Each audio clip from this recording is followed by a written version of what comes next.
The time is now 5 p.m.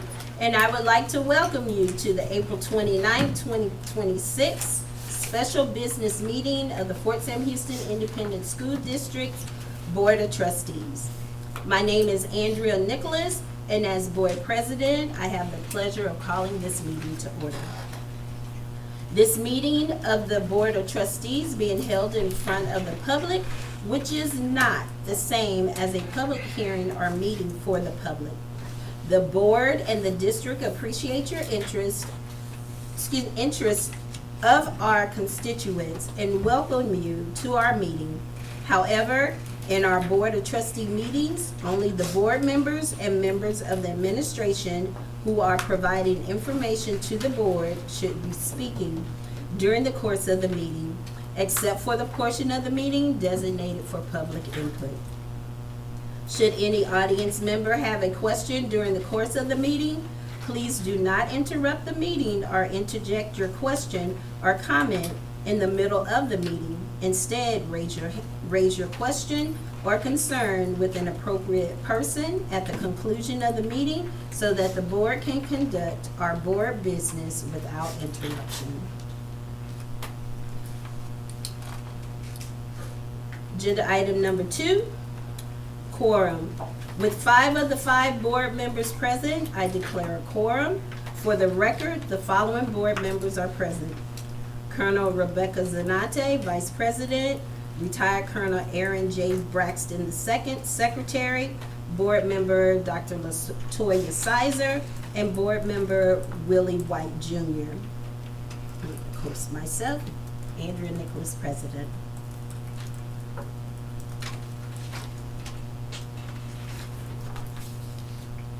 Agenda item number 3, public comment. Public comment. Board policy BED local sets out the requirement for the public comments portion of a meeting. During regular board meetings, public comments may address any topic whether posted on the agenda or not. During special call meetings or work sessions, public comments are limited to the items posted on the agenda only. To participate in public comment portion of a meeting, members of the public must sign their name on the sign-in sheet no later than 5 minutes before the meeting is scheduled to begin and shall indicate the topic about which they wish to speak.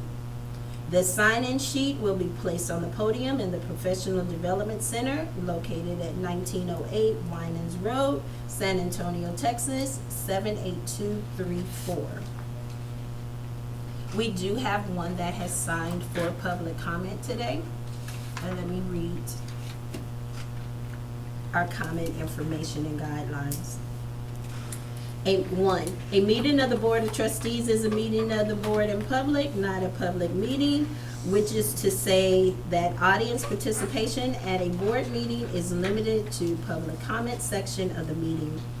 At all other times during the meeting, the audience shall not enter into discussion or debate on matters being considered by the board. 2. During public comment, the board may furnish specific factual information or recite policy, but by law, the board shall not deliberate or decide regarding any subject that is not included on the agenda for the meeting, and any deliberation or decision by the board will occur during discussion of the agenda item and not during public comment. 3. During regular board meetings, public comments may address any topic whether posted on the agenda or not. During special call meetings or work sessions, public comments are limited to items posted on the agenda only. 4. In order to participate in the public comment portion of the meeting, members of the public must sign up with the presiding officer or designee no later than 5 minutes before the meeting is scheduled to begin and shall indicate the topic about which they wish to speak. 5. Individuals may be given up to 3 minutes to speak during public comment. However, when necessary for effective meeting management or to accommodate large numbers of individuals wishing to address the board, the presiding officer may make adjustments to the public comment procedures, including adjusting when public comment will occur during the meeting, reordering agenda items, deferring public comment on non-agenda items, continuing agenda items to a later meeting, providing expanded opportunity for public comment, or adjusting the time allotted to each speaker. However, no individual shall be given less than 1 minute per person to make public comment. 6, a member of the public who addresses the board through a translator shall provide the translator. A member of the public who addresses the board through a translator must be given at least twice the amount of time as the member of the public who does not require a translator. 7, the presiding officer or designee shall determine whether a person addressing the board has attempted to resolve a matter administratively through resolution channels established by policy. If not, the person's presentation shall be halted, and the person shall be referred to the appropriate policy to seek resolution. A, D, G, B, A, employee complaints. B, F and G, student or parent complaints. C, G, F, public complaints. 8, there shall be no disruption of the meeting by members of the audience. If after at least one warning from the presiding officer, an individual continues to disrupt the meeting by his or her words or actions, the presiding officer may request assistance from law enforcement officials to have the individual removed from the meeting, and once the individual is escorted off the premises, the person is not permitted to return during the meeting. Individuals with signs, props, or displays shall sit in the last row of chairs or along the back wall so as not to interfere with the meeting or with the public's observation of the meeting. 9, during public comment, individuals shall not use the name of district employees or of district students unless the student about whom they are speaking is their own. So again, we do have one that has signed up for public comment, and if we can, have Mr. Christopher Downing come to the podium.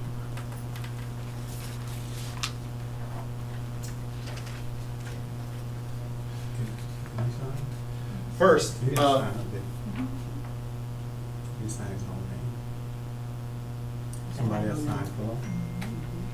I don't know, I just have been presented with a agenda sheet that has his name on it and the Yeah, item which no. he wants to So speak. what I'm speaking is, did you sign in yourself? I did. You signed that document? That document? No. Yes. Right. And so, the person. So with my name on that? The individual, listen, the individual who signs the document is the one who's supposed to speak. Can you show that to me in policy? I'll show it to you. Not right this moment. Well, then let me You know speak. now. No. It's not your call. It's No, it Ms. is my, Nichols' it is call. my call. How so? It's my call. I'm just letting you know right now, you don't have the right to speak because you didn't sign your name. Period. I have a question. Is this meeting being recorded? And you've been here, and Yes. sir, you've been here. Is so this you meeting know. being recorded? Let's hold, do we, I don't have know the the information law. right in front of me right this moment. Then, Technically, anyone who signs up to speak that person has to. They gotta sign up. Signs up. Not anyone else signing up for them, they have to be the person that signs Mhm. up. but do we have that specifically Not written? on me, but it's written. Is It's in the policy. I thought it was in here, but. It's nothing here, I didn't read anything about that, so I don't know how to proceed in this situation, because I would say we either need to produce it for us to move forward, or he gets to speak if we can't Can you? claim it now. I think Ms. Let's see, Novak, hold on. Ms. Novak and, but we had this before that, the person who speaks has to sign up. What did you say? Well, I know that meeting policy and procedure that the person that is speaking Yes. must sign up 5 minutes prior. It says in board policy, BED local individuals who wish to participate during the portion of the meeting designated for public comment shall sign up with the presiding officer or designee no later than 5 minutes before the meeting. I was signed up. It says the individual individual. who wishes to participate shall sign up. So this goes back to the transparency and the goodwill this board has for the community. Is that what we're saying? It's in board policy, BED local. So, Ms. Novak, that's what you are saying? I'm just reading board policy, sir. Can you read that one more time? Individuals who wish to participate during the portion of the meeting designated for public comment shall sign up with the presiding officer or designee no later than 5 minutes before the meeting is scheduled to begin, as specified in the board's procedures on public comment, and shall indicate the agenda item or topic on which they wish to address the board. And that's BED local.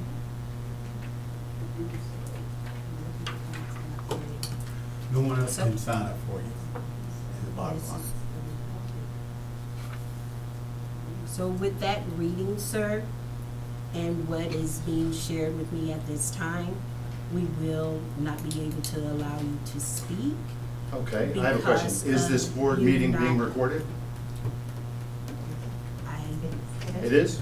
Okay. As long as there's a record of it. thank you, sir. Is that it? He's the only Just one one. who signed up. Let's go.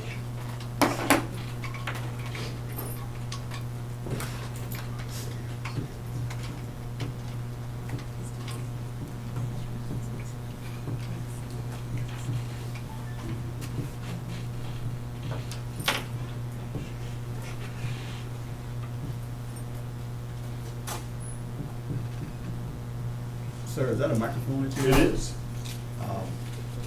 Can you have a microphone? Is there anything in policies that says I can't?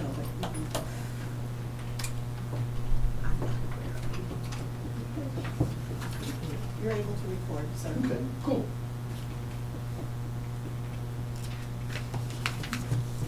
Agenda item number 4, 2025-2027 dual credit memorandum of understanding, MOU, between Fort Sam Houston ISD and San Antonio College, Alamo Colleges District.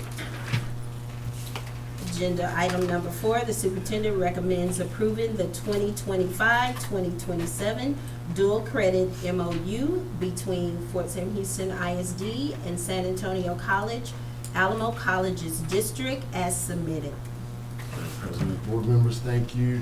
Dr. Schneider? Yes, so You can get the you call. have already had an MOU in front of you from Alamo Colleges. But what happened was Alamo Colleges reached out to us and said that they came across one student here, currently with us, that is tied to San Antonio Alamo College, SAC they call it. And so they were not aware of that, and so, that their colleges are independent, so they had to have one for each one. And so they are putting forth an MOU that has SAC in it to have us covered for the services that that child gets from SAC. And so, we wanted to bring it forward to you like we always do, so you see that. So you're used to seeing MOUs, it's just we have this one kid that decided to go to one of the ones that we didn't have in the original MOU from Alamo Colleges. So that's all that is. Are there any questions? None. Hearing none, is there a motion for approval? Madam President, I move that the board approve the 2025-2027 dual credit MOU between Fort Sam Houston ISD and San Antonio College, Alamo College districts as submitted. Is there a second? I second.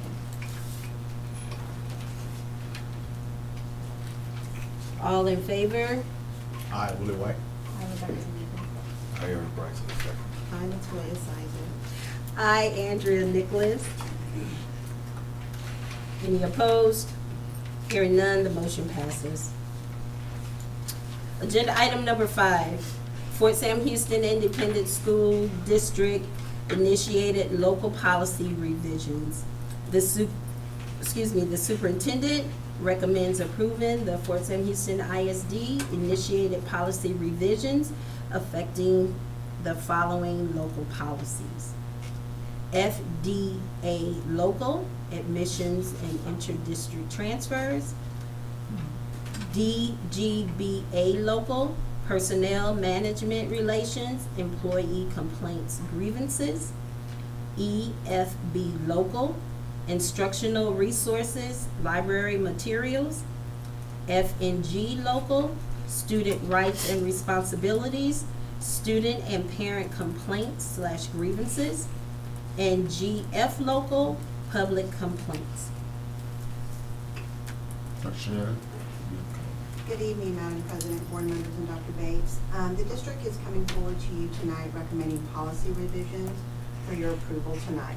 So this past Thursday, at the end of the day, the board packet was sent to you from Ms. Timmons and Dr. Bates regarding the need for the revisions along with the why. So there was a memo in there that explicitly explained why we're coming forward.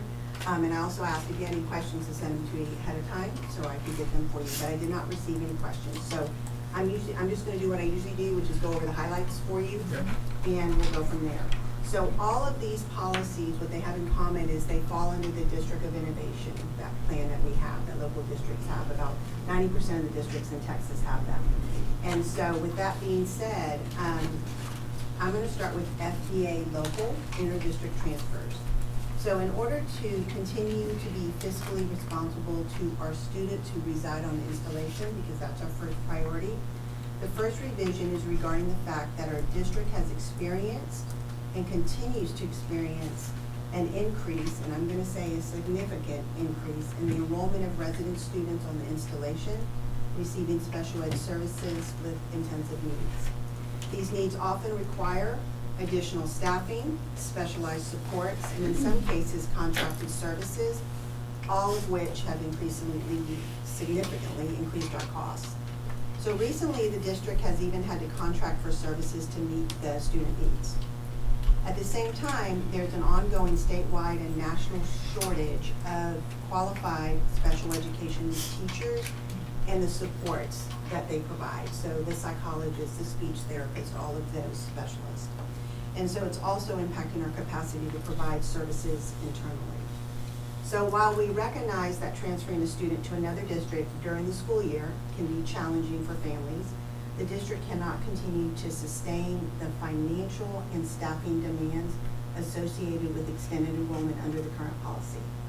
And this includes the need for additional personnel, contracted services, and increased caseloads for existing special education staff. TEA and Special Education Department will give guidelines to directors of special ed about how many special ed teachers should have on their caseload, how many teachers, how many students you can service with dyslexia at one time. They'll give you guidelines, right? How many students should be in a resource class. They'll give you guidelines. And so we go off of those guidelines, as does probably every district I know with special ed.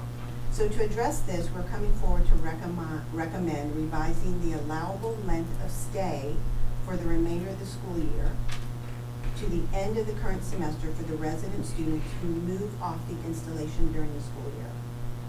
This adjustment will provide families with a reasonable transition period while allowing the district to manage resources effectively. During this time, our transition staff will support families, as we always do, in identifying and enrolling students in their appropriate district, whether it's their home district or whatever they choose. So that's the first revision in FDA level. The next revision is regarding the factors that the district takes into consideration when approving transfers.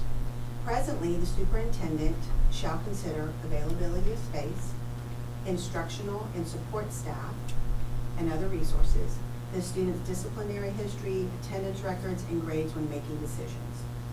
In 2021, the 87th legislative session required students who did not meet standard on the state assessment STAR to receive required tutoring hours. This change has required school districts to allocate positions and resources to the students who qualify for this additional support. And we have added interventionists to our staffs to accommodate this. So therefore, we're recommending that we add to the factors section of the policy, quote, availability for academic remediation to ensure we continue to be fiscally responsible to our students who reside on the installation. So those are the two changes that we're coming forward to you.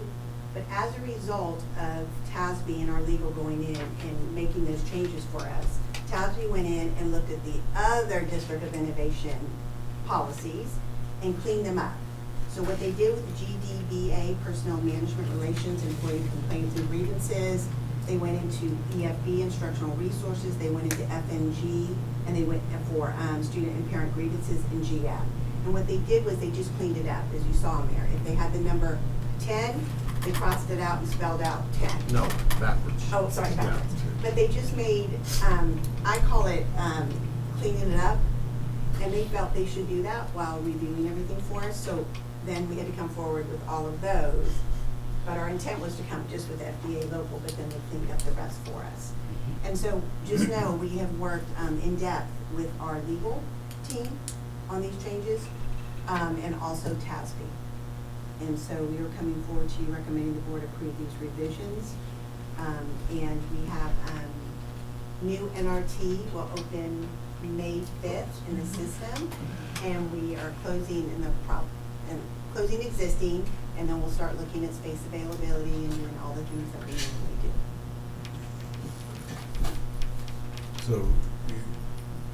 So let me make sure what you just spoke about is the driver was for the FDA local was really based on limited resources in support of our special needs population.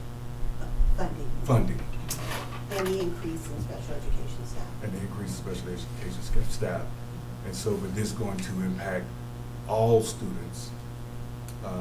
For, just say someone retires and they move off post and they have a junior or a senior, then consideration is going to be made for that junior or that senior student.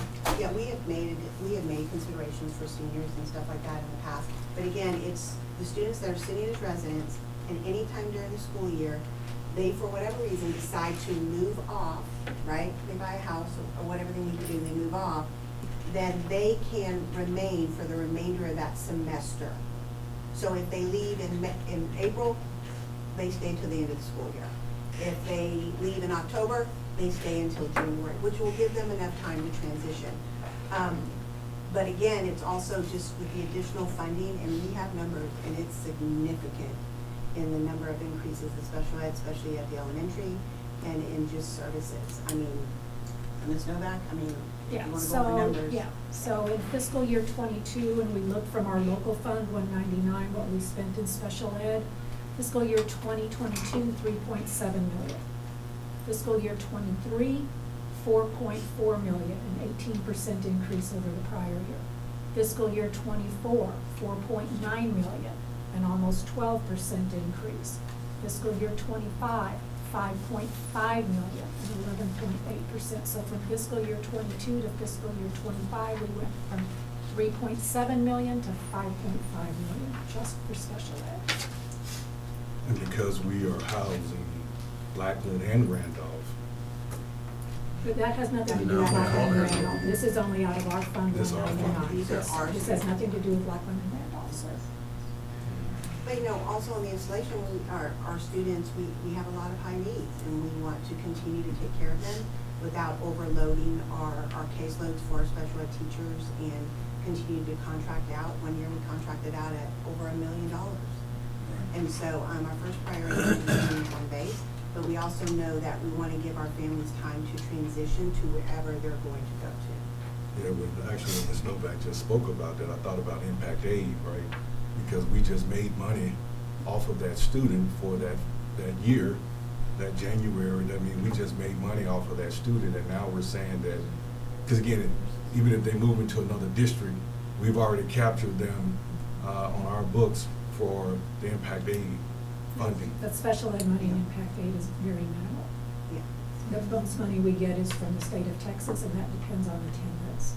So once that student leaves, we're not getting any more money for that student from the state of Texas. This doesn't, preclude a parent from applying for the NRT. No, So no. it's just instead of, if they leave in, It's residents.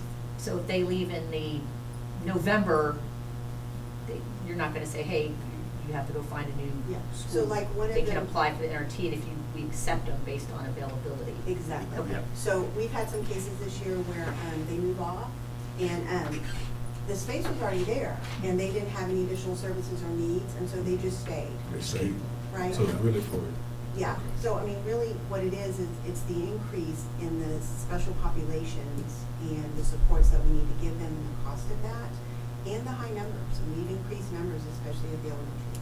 And they're younger kids, so Sure. again, their needs are a little bit different. different. Yeah. And so, and then the other one has to deal with that House Bill 4545 of if you don't meet standard, right? And our numbers are not that great, they're not that high at Cole, but at the elementary, again, because they're younger, first time they test is third grade, and we have higher numbers there to where we're having a challenge with the students on days, being able to support them with their hours, to where we're having to do before school, after school, and paying teachers for that and everything. And so, again, if a student comes to us and they did not meet standard and they want to go to Cole, and Cole feels like they can accommodate him and bring him on as probationary, then they can do that. It's just really to protect us and the funding. To ensure we have adequate resources to support them. Yeah, and we're having a very difficult time. Yeah, because some students require a one-to-one, so you're now hiring a staff These member. are the ones we're talking about. Right. You have a staff member, you have to hire for one individual who may be in the NRT, you know. And we're at maximum capacity for the numbers at where we're at with special ed and staff. So it's clear. So, if you do approve this, then what I will do, we'll meet with administrators and their teams to go over the new regulations and make sure that we're consistent and make sure that we communicate and make sure we do all those things. But I wanted to bring this forward to you as soon as we went through legal and did everything and tried to think of every single hole we could think of. But they all have a home school, and our first priority is to the students on base. And that is all I have. Yeah.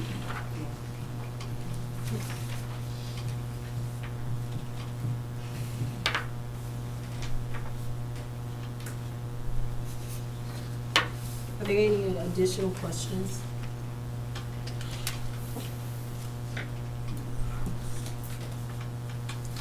Hearing none, is there approval for this agenda item? Madam President, I motion to approve the FSH ISD initiated policy revisions as presented. Is there a second? I second. All in favor of approving the aforementioned FSH ISD initiated local policy revisions as discussed, signify by raising your hand, saying aye, and stating your name. Hi, Rebecca Zanante. I will White. I am Bryce. I, Andrea Nicholas. Any opposed? Hearing none, the motion passes. Agenda item number 6. Team of 6 training presented by Education Center, Region 20, Field Service Agents. This is Team of 6.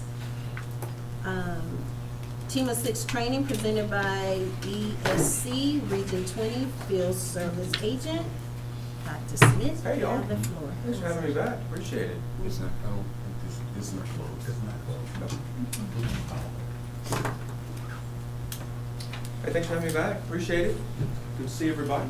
Cool. Good to see you. Thank you. Welcome back. Yeah, thanks. Like you grew some. A little bit. All right, so tonight, we're gonna wrap this thing up Yes. tonight and put this one to bed a little bit. Some of the things that I've done, because you should have, since they got a copy, right? Report operating procedure. So I tried to lump them into some categories that are, kind of buckets, so to speak. But again, as we talked about last time, these are y'all's operating procedures. So if you don't like something, you tell me, and we're gonna get it fixed. Right. So I did a little bit of work. I took a lot of notes from the last time we visited. So a lot of the stuff in red are changes. So I tried to color code it for you so you can see this has changed. So you can take a look at that. But instead of like, last time I think we just bounced around all over the place, I was gonna go in order tonight. So we can rock right through this thing and you can say yes or no, and move on. So really wanted to start with, page 3, page 4. All right, so this was, if you'll recall, on the old operating procedures, we had like the top 5 things that the board is responsible for, and I was like, why don't we just put all 21 on there? And so that's what I did. I went back to legal policy, your legal policy, I put all 21 things that you're responsible for on there. So that's clear as day for you. And any new trustee that comes on board, so that they get a copy of this and they can see exactly what the board is responsible for.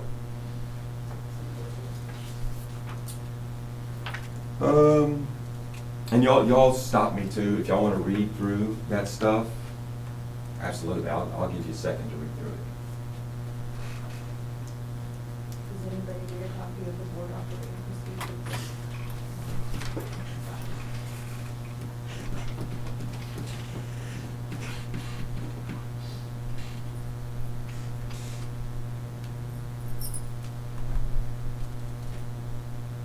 Are you just, you're just asking us right now for page 4? Are you Yeah, want us 4 to 5, continue just, to 5? yeah, if you want to read through that, but that is, essentially, that is a direct copy and paste from your policy. I didn't create any of that one. I just did a copy and paste on that And the one. last time that policy was updated was when? On the, 2017? board, what the board is required to do, that is a legal policy, so I don't know the last time that TASB updated that one. I The can't. local one that you spoke The local one, that should not be, and that is a legal policy. Eugene. Yeah, so there is no local on that one unless you guys add some more duties that you're responsible to, but I haven't seen a board do that. They just typically go with what the legal policy is by state statute. There it is. So those you can always add, but those we can't alter. That is state law. Correct. So the officers are on page 5, so this one gets a little tricky here. So we've got the board president, those were already listed, the board vice president, but we've got the board secretary. We got the board secretary, so I wanted to make sure that we're all in line on all of these responsibilities here. So we got the board president's not here, vice president jumps in and acts as the president. Neither are here, and the board secretary steps up. Good to go on that? And then if you stop on the qualifications, this is what we talked about last time. We spent a lot of time talking about the qualifications. They gotta be on there, they've gotta be on the board for at least a calendar year to be an officer. So that calendar So- year, are we saying that is from the time of their induction, or are we going to January to December type of deal? I would say from their appointment. I think that was the conversation. It sounds like I need to clear that up on here. So let me add that. An individual must serve as a member of the Fort Sam Houston Board of Trustees for at least one full calendar year From the date of the appointment. from date of appointment. And appointment is from Now- TDA, or is appointment from, because you got 2 different appointments. Yeah, I'm with you. You got appointment from local, here at J did say, you got appointment at TA, because remember they changed it where we had to interview at TA as well. We all do. I We all would do. go with TEA, TEA because that's when it's That's a official. validated. Because the local ones, because it has to go through TEA, I would say that once it comes back from TEA that's the start date of when our appointments are Right. So- published. One from TEA. Yeah. TA. Got it. Got it. So, Dr. K. Yes, sir. So before we move forward, here's an issue we have to be thinking about. And I could be wrong, please correct me. So, if we have 3 new board members, we're a team of 6, we got 5 board members. And we get 3 new board members at one time, now we're short. We only have 2 board members who are qualified to be in an officer position. And the 3 new board members won't be because they're brand new. I think that was the one on bullet point 2. Mhm. See if that one solves the problem. So mistake. No current trustees meet the requirement. This, I probably need to put Oh, I see. time requirement, or so I need to, This time requirement? Yeah. or move the bullet over to the right, so it's like, I kind of sub-bullet of that first one. Is probably what I need to do, with that bullet over. So it's underneath that first bullet. Got you. Yeah, the board may elect an officer from among trustees who have not yet completed 1 calendar year of service. Okay. So you're gonna put that where? I'm just gonna shift Oh, it, you're just gonna like shift that. it. Oh, okay. We're gonna do a little Oh, shift okay. over, so it's underneath that bullet, so it falls underneath that timeline. Track it. Yeah. There you go. That solve your problem, that issue? Absolutely. There we go. And then legal policy allows the board secretary to be elected whether they serve the board of trustees or not. That's just legal policy. And I have a local policy too, if you want to look at it. Is it different? Just a little bit. What's the local policy say? The board shall elect the president,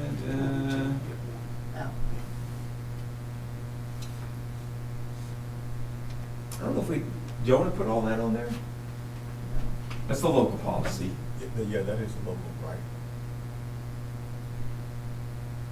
But you always. I thought they said this I don't- was the legal, the blue part was what legal said, and we Yeah, can't the- change that. Right, legal, you can't change, but yeah, but I put the local and the legal on there so you can see both of them. So I don't think on the local policy, there's anything in addition to what we've outlined in the operating procedures, is there? And besides the majority vote, I don't think we have to add that, because remember now, policy always trumps administrative regulations, always.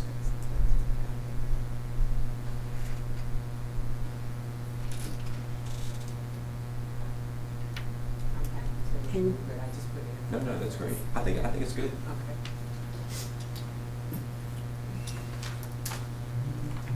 Reorganization. No, I'm sorry, anything else on board officers and qualifications, y'all want to talk about? Any other hypotheticals or scenarios? Reorganization.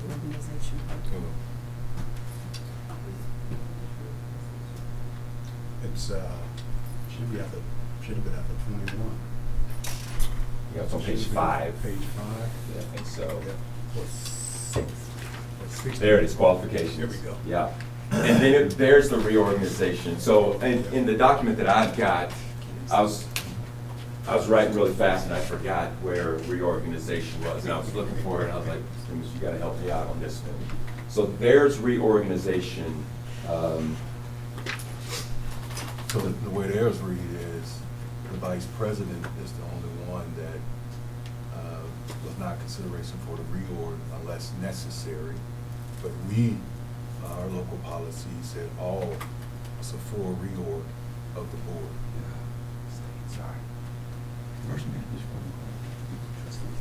members shall. So why was I moving? Organized by selecting a president and a secretary. Or so you have to select those two. Yes. Correct. Those are the only 2 officials that are required. for the Yeah, board. you can select So anybody that's- else. That's why it's illegal, because we don't have to have a vice president. That's what it It's is. the shall. Those are Yeah. the mandatory. Oh, you have to select those 2. And then the local policy, Yes, we do all 3. All you do all 3. Yeah. Yeah, that's it. That's good. Perfect. Mhm. Does that make sense? We good with that? Absolutely. So that is done, the first meeting after an appointment is made. Mhm. They appoint every month, you get reorganized every month. We've almost done it. All right. Thank you, Ms. Dennis, for that, appreciate it. All right, let's go down to training, I think that's next. Yes, sir. The TASB certification, again, y'all, I Question was, on that. we struck that. Well, I had a question on it because on here it says that all of us will We'll pursue pursue, it. right? And I think we need to look at that and possibly use the word may so that there's a choice there. The way this reads right now is Everyone can get to it. everybody Right. has to have the certification, and it's lengthy and costly. Yes, it is. And it's not a requirement by TEA. And It's not a who's to say requirement to that have a It's once not. you certification, get right? it, No, sir. you're even gonna be reappointed back to the board. Yeah. And we've expensed that cost. That's I the- think I concur with everyone. I know that we had a former board member, correct me if I'm wrong, Ms. Timmons, we had one, and she went through it. It was pretty lengthy and It is. extensive, and I don't think she. And she didn't finish. It was, yeah, it's a lot of extra hours.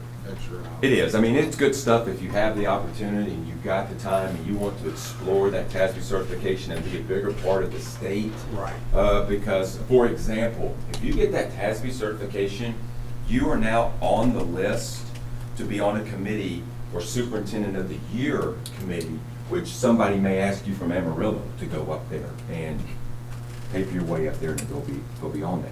It's a great honor to be a part of, but I'm with you. If you want to do it, absolutely. And TEA clearly states that it's not. No, it's not a requirement. It's extra. It's extra. It's extra. Like I said, I like having the ability to To make do a it. selection, so I would like to see the word May. may instead of will. How about all board members may pursue TASB certification? Yeah. Is that out of their pocket? It's my It's- understanding the districts were paying for that. Yeah.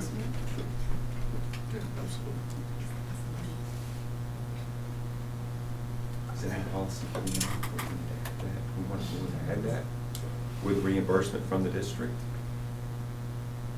Well, what's the next one? Oh, I'm sorry. There we go. Thank you. Yes, perfect. It is in policy. It's in BBG local. Board must be reimbursed expenses incurred related to training and the performance of board-related business in accordance with board policy and legal policy.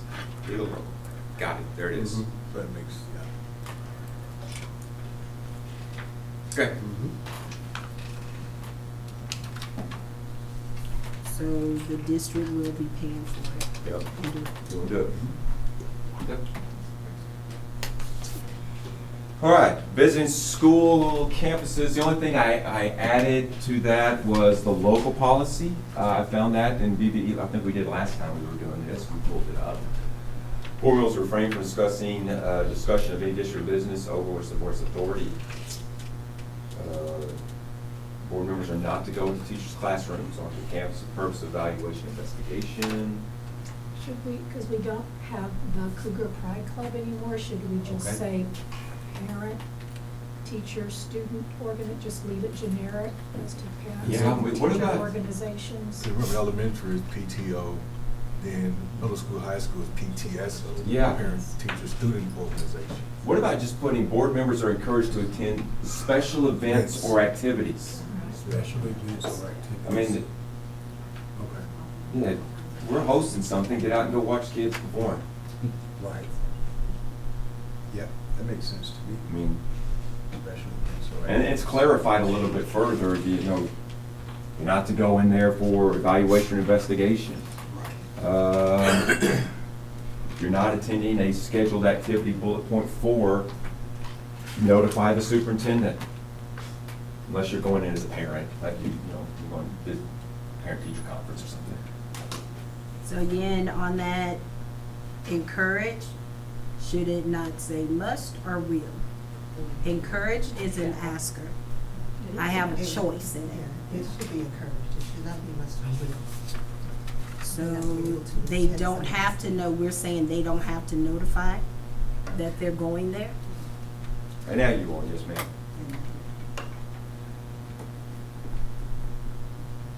So do you want will or shall? I I do, think- it is for others. Yeah, I think that it should be shall and or required. Because we, as we go into the schools, doesn't matter which campus going into. We notify the superintendent, because superintendent likes to be there to try to escort the board members. Yeah. And he or she, what he in this issue here, is aware that a board member is in the school. So I think that it, you know, you can choose a different word, but shall, yeah. Shall will be my word of choice. See, I think it's a courtesy, right? So I'm a parent as well. Colonel Zanate is a parent as well. And so I went to Purple Up. I notified Dr. Bates, even though I'm a parent, right? But I did notify him that, hey, I'm going to the Purple Up. Just wanted you to know that I'll be on the campus. Again, Yeah. you know, that's a courtesy. In case you get wind or something, board members walking around here, know you're just there as a parent. Yep, as a parent. Yeah. And it says unless the visit involves a board member acting in his or her role as a parent or guardian. Yeah, so it states that. You got a meeting with a teacher or something, you know, or be a parent. Do you think? The teacher's doing I'm gonna go to the campus, I'm gonna go to the middle school, you know, and They just want to visit. whatever. I just want to see. Right, Yeah, that's different. right, Because absolutely. you're probably going to have questions along the way, and the superintendent can certainly answer those before or after. So, I'm not, and this is a group, you know, everybody knows that. So, in the word in itself, we make a change on the word encouraged and put shall, if you're not acting in the aspect of a parent. Yeah. Or, you know, It already says that. or you're not going to the game.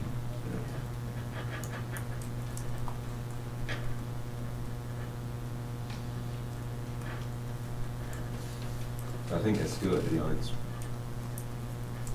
if you're going to an event, go. If you don't let the superintendent know you're going to a special event, that would be great. But if you're gonna go just to walk around the campus, just to kind of get the pulse, that's different. Like, it's not a scheduled event. And that's what the word encouraged to me is kind of like have a leeway. Yeah, where do you want to go encourage, Mr. White? What are you talking about that? You already deleted it. You already deleted the Okay. word. Well, Ms. Timmons. Well, so, Ms. Timmons did. We're ready to move on to the next point. We good? Are we good with that? Thank you. Yeah. Because regardless, right, Ms. Timmons, you send out the notification, hey, if you're gonna attend these events, please notify us as courtesy, right?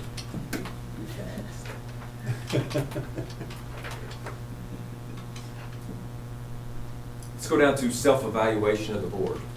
Yeah. All right, committed to the concept of Team 6 as a driver for the district. A self-evaluation board will be conducted a workshop annually using the indicators and the board operational procedures and the framework for school board development set out in BBD exhibit. I put on there, we need to define what we're going to use for that. Did we find it, Ms. Timmons, last time? Here, I'll pull it up in just a second. I think that's where my leeway was, like, you don't have to, you can or not, but if you're going to put like some specific things that's set out in BBD exhibit,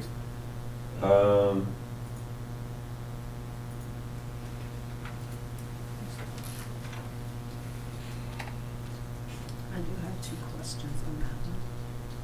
what you got? Well, I know it says that we shall do it annually, Mhm. but when? Yeah, I mean, that's. When will that be? And again, where it starts talking about the tool, what does this tool look like? What, is it something we're creating? Is it something we're getting as package?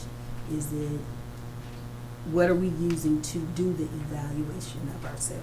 So you got a couple of options here. The first one, you can always leave it, you can leave things very broad or you can narrow them down. So you can leave it annually, you just gotta do it once a year. So let's say you did it, let's say we're doing it tonight in April, all right? And then you come around and we're gonna do it in March because next year, April's a little bit too packed, so we wanna do it in March instead. The annual gives you a little bit of flexibility. If you say we're gonna do it every year in April, you gotta do it every year in April. Mhm. And You can't go against that because this is going to be board approved. So the annually gives you a little bit of flexibility. And then you either put what you're going to use or not. You can just say, we're going to evaluate the board annually in April. You can put that in there, and then you guys get to make the determination of what the tool is going to be used. And so that way you don't always have to put the tool in, or I don't like the tool, we're going to change it up, and we're doing this, and now we're always moving and shaking with that. You can do whatever you want to on that. This is your document. So if you're saying it that way, you're saying that we can create an agenda in that aspect then? Would you say that? For the evaluation, Yeah.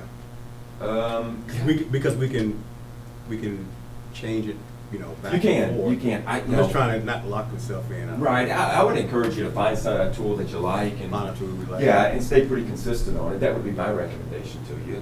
But, find one, and did we grow from last year? Did we grow from 2 years ago? Absolutely. That would be my recommendation. And if you want to put that in there, that's great. Do you have one? I'm not aware of one. Yeah. But at that, dealing with what you just said, and again, we're working on that transparency piece. Is this something that is shared out? Or is this something that is just in closed session where we're telling each other how we feel about the job that we're doing? That's a good question. It all depends on what you want to do with it.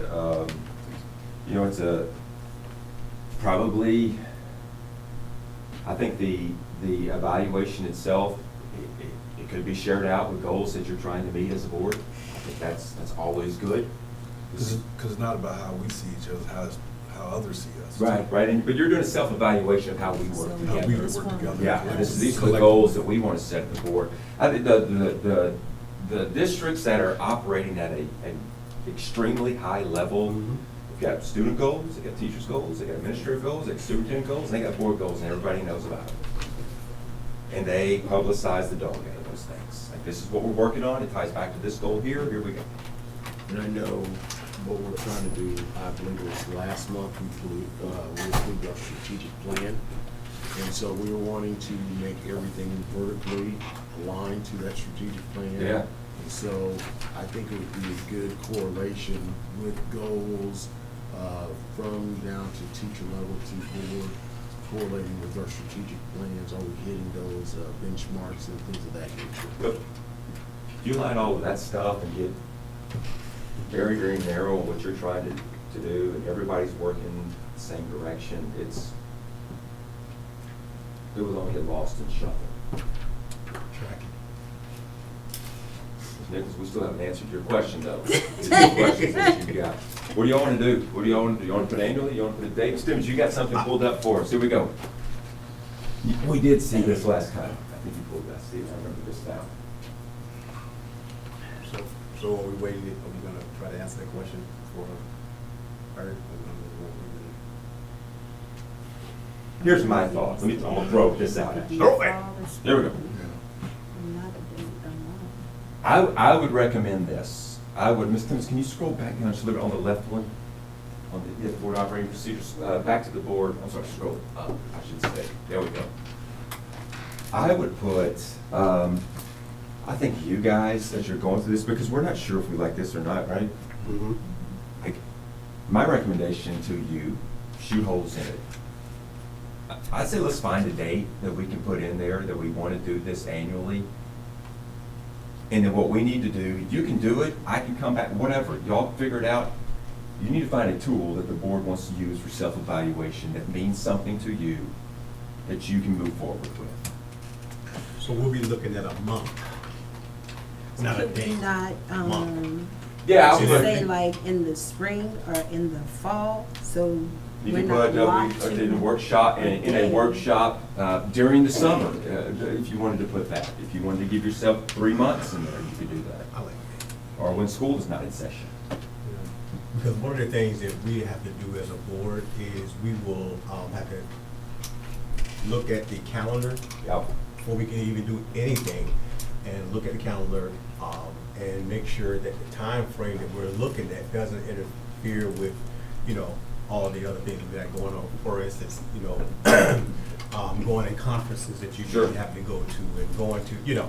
So I think, yeah, before we can move that far, I think having a calendar, we have to have a calendar if we're gonna go with a month. If we go with annually, we gotta say calendar year. It'll be simple. You can get it done in the calendar year. Yep. Because the requirement is needed.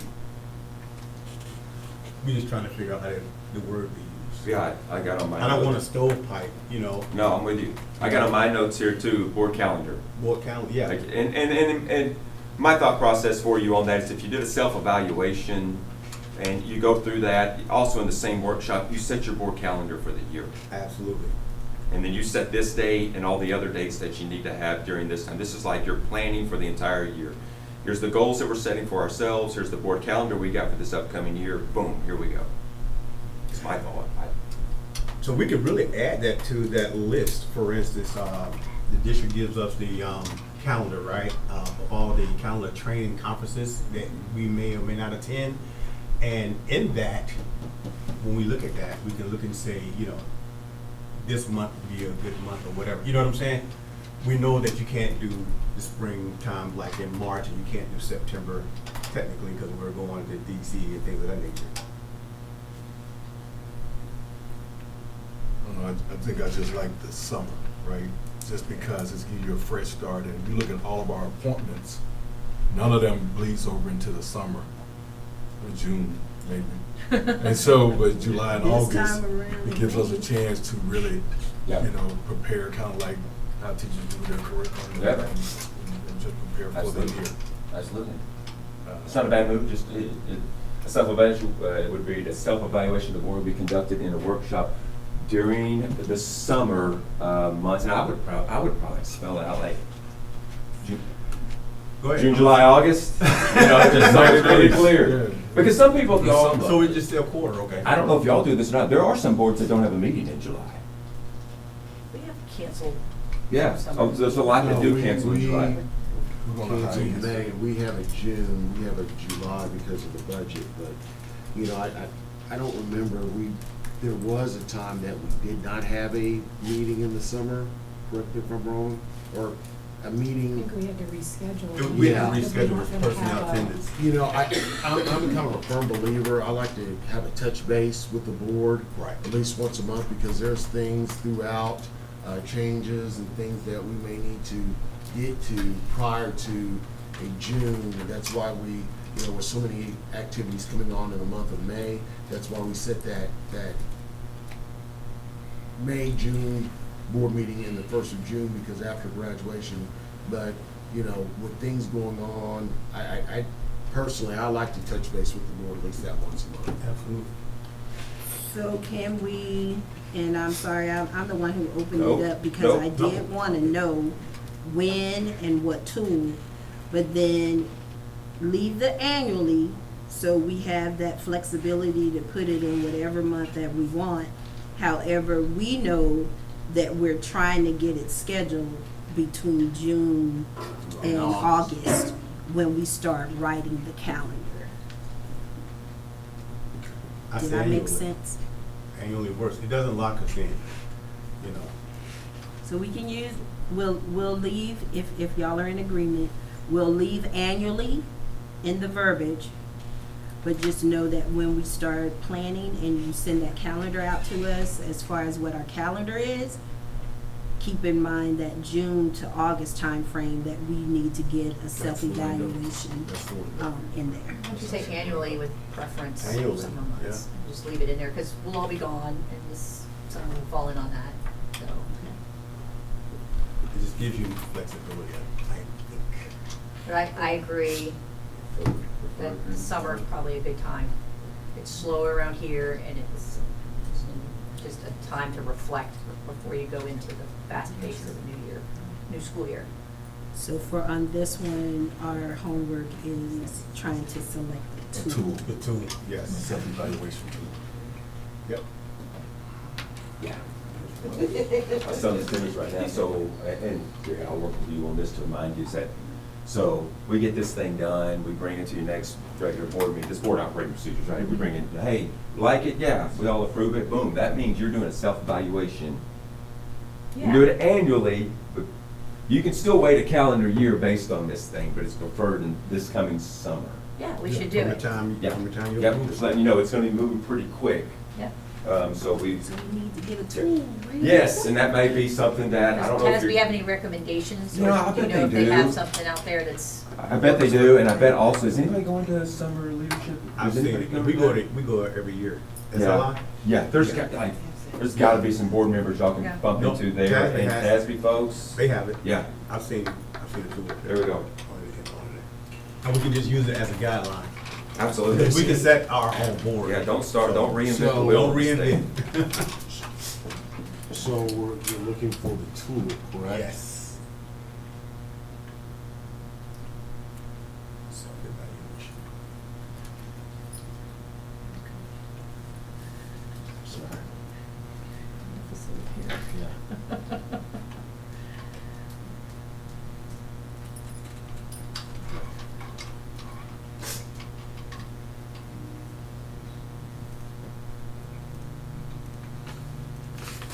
And we're starting this beginning, Well, preferred this summer, Dr. Bates, but it would be in a year.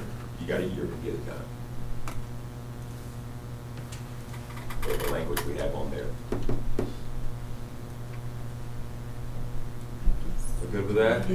So is annually January to December, or is annually from the time we say this is it? 1 year? It'll be once a year from the last time you did it, so the first one would start the year. Is typically the way board trainings work. Like for our standpoint, you need a training in annually. So when's the last time you did it? Well, 365 days from then. That's typically what we try to recommend to executive assistants when they ask the question. That's what TASB's recommended to us. So you guys have one that you would start. So I would tell you to get it done. If you can get it done this summer, that'd be really good. The sooner the better. Yeah. Go to SLI, find one, come together. Just have a tool to do self-evaluation. I'm sorry? SLI. Mhm. June. 10 and I think it's 13, I 10 believe it is. I think it's Well, 10 the and 11th is 13. a Thursday, I think the 10th is a Wednesday, the 11th is a Thursday. So, the 10th is just registration.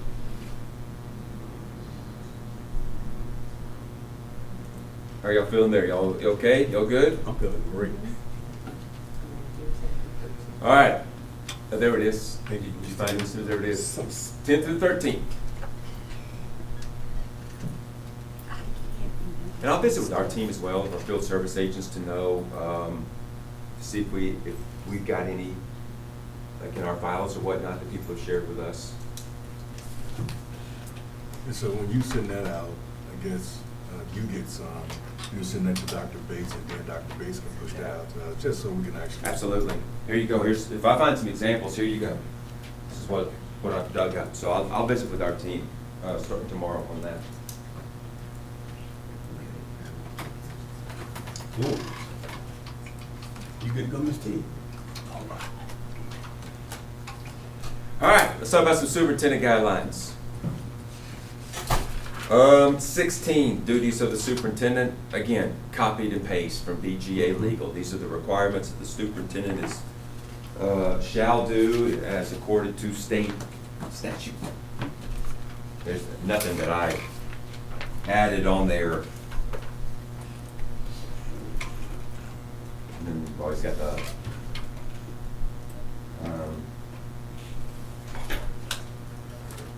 perform any other duties assigned by the school board, the actions of the entire board. That one's on there as well at the bottom.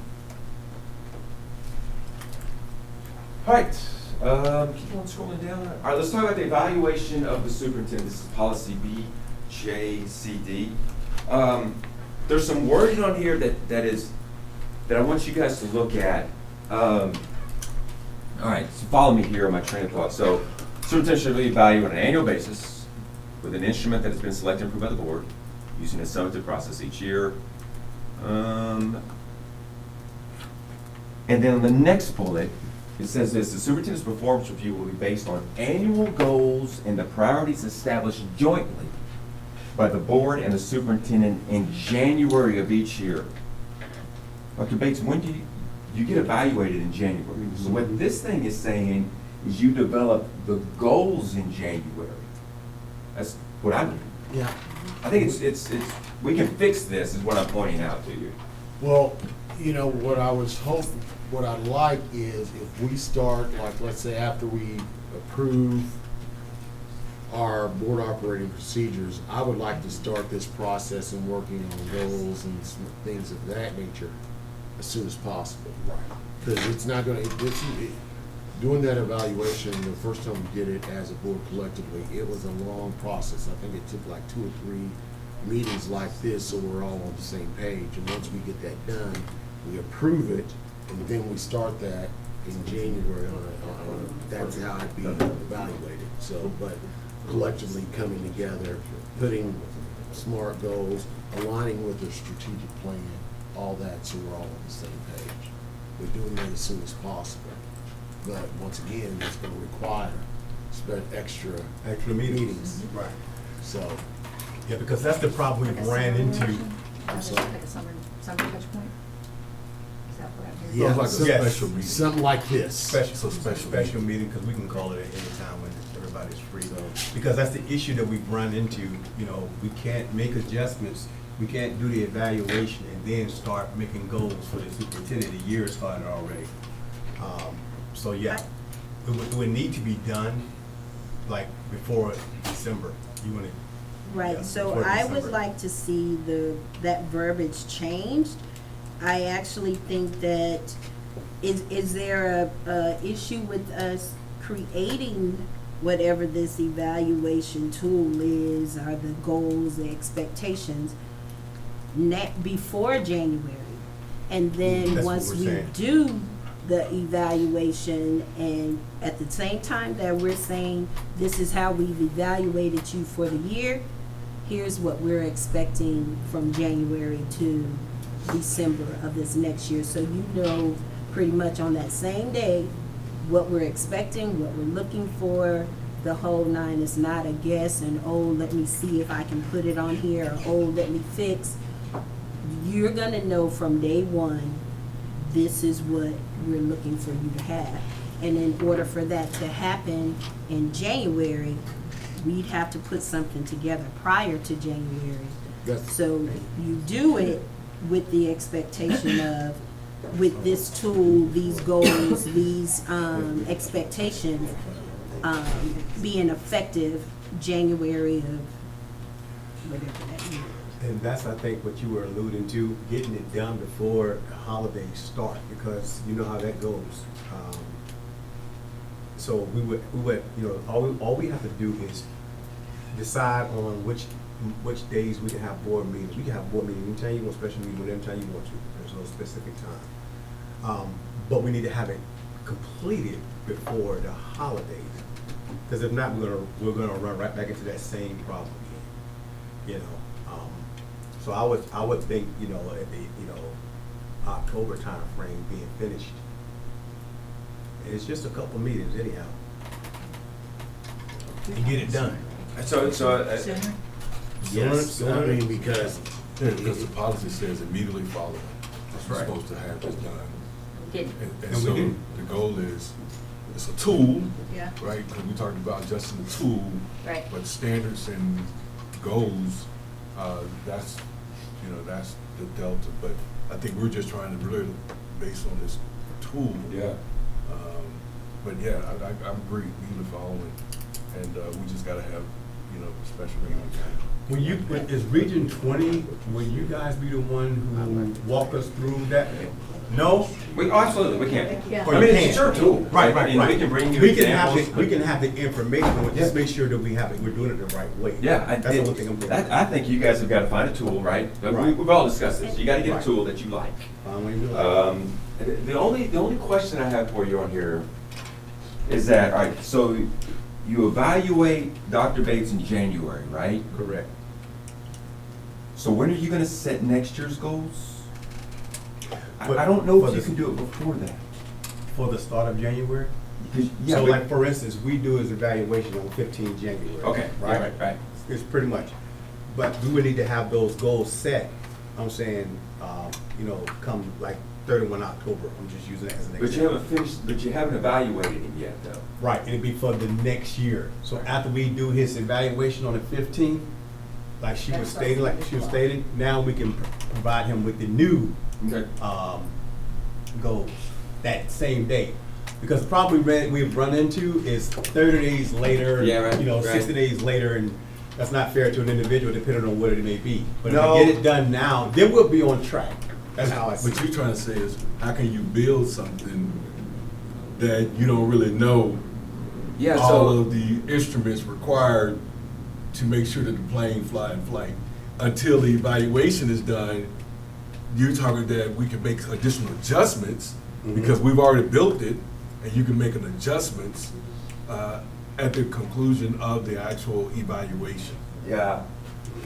Because I think you jump in here, man. I mean, whatever you, Let me- you're part of this as Let well. me, and I just want to clarify, and I may be using the wrong word. When I say tool, I'm talking about the entire thing, not just the page that says recommend, approve. Yeah. The Not. whole evaluation is. I'm talking about those expectations, everything that was on there, I'm calling the tool. So whatever his expectations are, whatever the goals are, whatever we're seeking to have him to do, those things along with how we're grading him is what I'm referring to as a tool. Yeah. But I So think- not just, But TASB and Smart TA goal. sees it differently. They see a tool and the goals and standards within the tool. One is a tool, right? Form. It's a form. They separate them, just telling you, they separate I it. talked to the guy up And there, then the the goals tool guy. and standards, Feed yes, it. that's what feeds the tool. That's what we come up with. Yeah, That's Goals what and comes- standards. In TASB, that template is not complex, there's a lot, I mean, it's pretty simple, and it's actually kind of like ours. It has the metrics versus what we have. Yeah, the way in which you evaluate, and I may be wrong, we may be disworded it, but the way in which you evaluate someone is what I'm thinking of as the tool. This is what we're going to use. And some things can be different in there based off of how they've done. Like, we use the silly example, like, I want him to wear a tie every single day. But my issue would be like, all right, well, if you start setting a goal in October, you haven't let him finish. Correct. You ever let him finish? It's almost like you could probably set some new goals in October, but there's probably going to be an addendum somewhere in January, like, hey, Dr. Bates, I saw you wore a tie. October, November, December, man, you were rolling through this, but we're going to keep this goal on for you for another year because we want to see it in a calendar year. I don't know, I just don't want us to end up where we're sitting right now. Where Absolutely. we're already, might as well say, 5-6 months in, and now we're wanting to say, I'm using the word tool, but I'm talking about the tools, the standards, the expectations, The whole the thing, goals. everything. I'm talking the whole thing, and we say, okay, you need to work on this, and it needs to, basically, all of what we put in here has to be done by December 31, in order for us to talk to him about it come January. So if we're waiting till January to say, this is the tool and the expectations and the guidance, and we're not meeting till January, mid-January, and we haven't even decided on what we're gonna put on there and what that tool's gonna look like, we're gonna be right back in March and April trying to say, okay, here's what we want you to do. But we can avoid that if we do our homework. We can work on it in October or whatever, but then present it to him in January. But we Well, have he has to commit- work with us. It's not I us got coming up that. with stuff and giving it to But it's a him. He commitment has to too. be We have to commit to in do it it. and get it done on time, and then stick to that commitment. But I think giving it to him in October is too early. It's my personal opinion. I don't know. if I said that, that is not what I meant. I'm saying we can, like you're saying, we can work on it, but the caveat or the implementation of whatever we decide in October won't happen until that After. rating cycle, that performance Right. evaluation Mhm. is given. So that tool, it'll be polished, it'll be ready to go and sitting on the shelf so that when we talk to you in January, this is what we thought about what you Right. did, and this is what we're fixing to work on now. Absolutely. But Yeah, I think it goes back to your point, is our commitment. yeah. And I think we make it as more complex than it has to be. I don't think it takes us but one meeting to really define that. And we can come in and we can actually sit to agree to disagree and with the superintendent to build this out. I don't think it needs to be 3 months, 4 months, 5. I don't think it just needs to be one extra meeting. That's possible. And I don't disagree with it, but I know that we need to do it sooner than later. That's the only thing I'm saying. So that we can make adjustments. I mean, I don't disagree if we can get it done in one meeting. I just wanted, I think we should have it done and we can manipulate it, you know, as we go on. But the superintendent would be, as part of, you know, the process, you know. And if, just say we had it done, say we have it done in August, right? I'm just using for an example. We can still manipulate it, you know, as a month, you know, from between August and January. But we need to have it built. I guess that's what I'm saying. We need to have an instrument built with what we think we want built.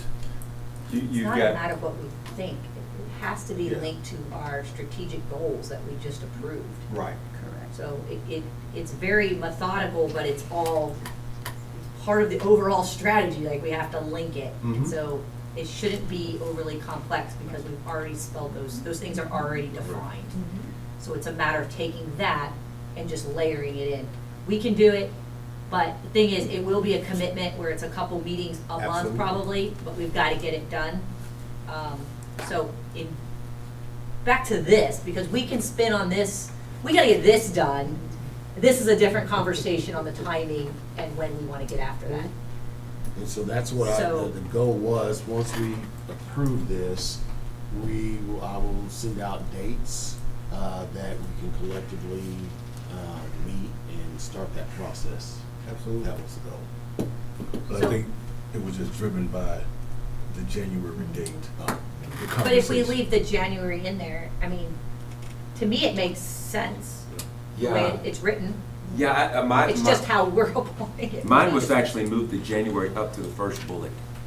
The superintendent shall be evaluated on an annual basis in January with an instrument that has been selected and approved by the board. Concur. That's when you evaluate, and you have been doing that. So let's just put your practice in there. It was the weird part for me that you're gonna set goals and priorities collectively together, board and superintendent, in January as well. You may want to do that, but that's what the second Yes. bullet says right now. And I was just, I don't know if you need to put a date in there right now. I just think you need to, We just, at the end of superintendent, just put period or, yeah, each year. It's each just year, each take year. January. I'm fine with that. Just take out the red part right there, yes, that's it. And you know what? Wow. We probably talked about that, and I just put January in the wrong spot. And so, And then, question. this one's on me probably. Just educate me a little bit. Yes, sir. Like, teachers' evaluation, calendar year. Administrators, why we do, is that standard practice for a superintendent to be mid-year? Like, So, I got part of there's- last year, and I got part of this year. There's two trains of thought on that. So if you do the I'm just superintendent, curious. if you do the superintendent in January, you kind of do it in order a little bit. It's all about contract approval. Superintendent, Or when it's administrators, teachers, nurses, librarians, it's in, kind of in that order. If you, that's how this is set up. There's some that flip it the other way and they go backwards and superintendent's in June. Well, and with my administration, I don't evaluate them really to the summer. Two purposes. It's too busy now. A little busier in the summer, but I have a little more flexibility, I can meet with them and try to get it done before they go off contract. When I spoke to them, Dr. Shannon, y'all bring administrators in February, is that, when do y'all bring administrative contracts to the board? February, March? February. And so it's in order of when you bring contracts to the board, is what you're asking. Because y'all talk about the superintendent and you come out here and so move superintendent evaluation and contract as discussed in closed session. Boom. That happens in January, then you bring the administrators in February. It's all based on contract. That's what that January date is. It's just a traditionally. So I think what I'm hearing, the next step is like board operating procedures, and then We get it done. we get in there, start figuring out the instrument, and then build the entire, as Nick was saying, the entire tool around that. And here we go in January, we're rolling.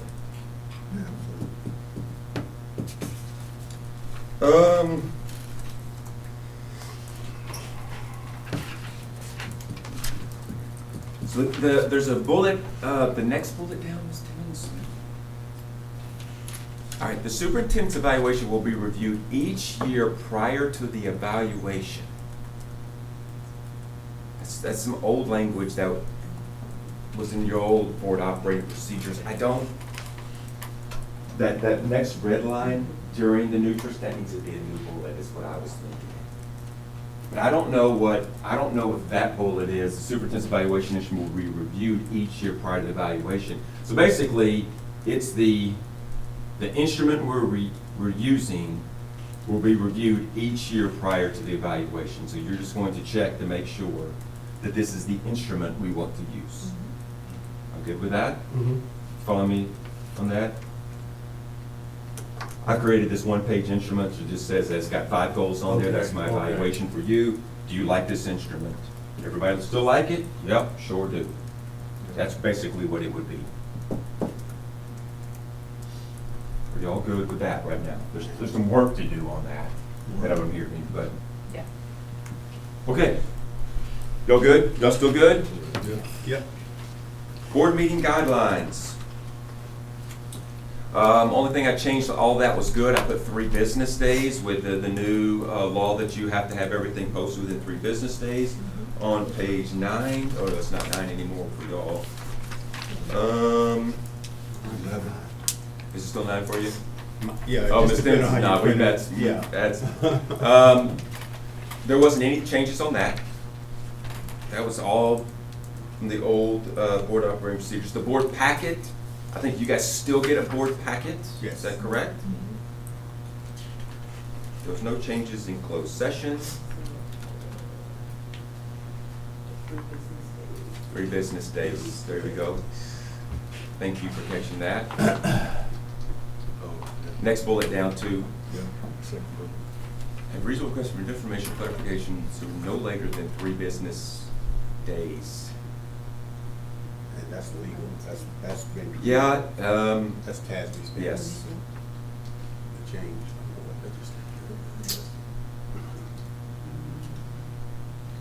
But it's The business Thursday days. be Wednesday, It is. the Thursday should be Wednesday. And when you change a date in the law, it you add some more days in there, it dominoes a lot of documents. Where'd you make every? Will it still be even noon? I think it was Thursday noon because we were Where'd you- meeting on Thursdays at 11. 3 business So days now we're prior. 5.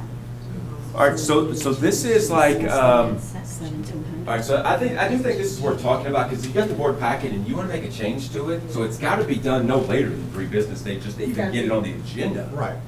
So, like that Friday, then. It has to be before then, because it has to be posted Thursday. the Thursday before Thursday. Right. the week before the board meeting. Because it's 3 business So it days. has to be before, I thought it was supposed to be like 10 days or something that you guys had to, give prior notice before you wanted to place something on the agenda. Now, And that's, then- now that's correct. okay. If we want to add an agenda item, That's with the 10 days. But you're I don't know asking if for it's- additional information or clarification of an agenda item. So how much prior notice do you want to give before the board meeting?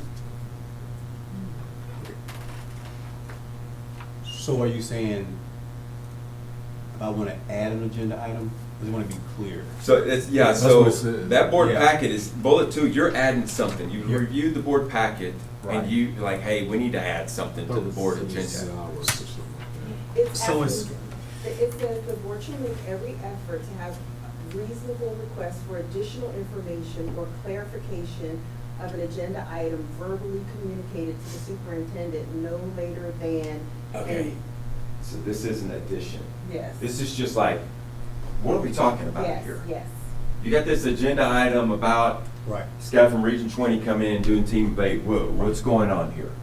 That's basically what that is. Okay. And so you want to get that no later than when? Like, you don't want to Yeah. walk into the meeting and be like, hey, Dr. Bates, what are we doing? Yeah. What's going on here? Right. Because we have to have them get time to do the research and or provide. I don't know if I like that verbally. Yeah. I'd like that in writing. Is that feasible to have it like in writing, like an agenda item instead of verbally having it like in an email or written, so. Yeah, it would have to be in the email. And letting me know specifically so I can have that.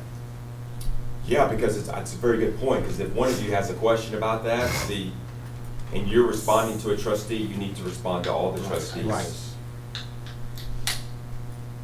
I don't know, that's just my No. thought process on that. And especially if, yeah.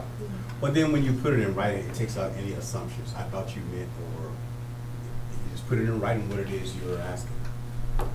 So you got the packet. Right.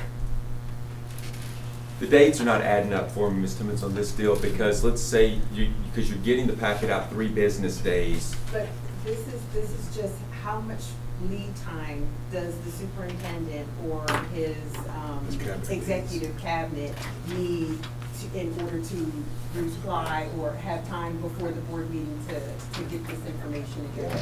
So how many days does the board have before the board meeting to ask the questions about the packet? So you mean like 2 days, I'm just using for an example, 2 days Yeah, it gives you. Before the board meeting. before the board meeting. Yeah, I think 2 days would be sufficient, because if we get backed up and we can't get the packet out till 3 business days before, that gives you a day to at least take a look at the agenda, and now you make your request 2 business days before. Does that make sense? You follow me on that? Not following it. I'm just trying to. You got, let's see, what was it, Wednesday? So you got the packet. On Thursday of Thursday. last. All right, you got on Thursday of last week. So you need an opportunity to at least look at it, right? So it's Friday, the So, weekend. so it would be, Monday, yeah, Monday, Tuesday, Wednesday, yeah, board meetings on those Wednesday. 2 days, 2 business days prior, 1 business day prior, 2 business days prior? I think, depends on how in-depth that is. I think 1 day would be pretty brutal. One day would be 2 days. So what's Yeah,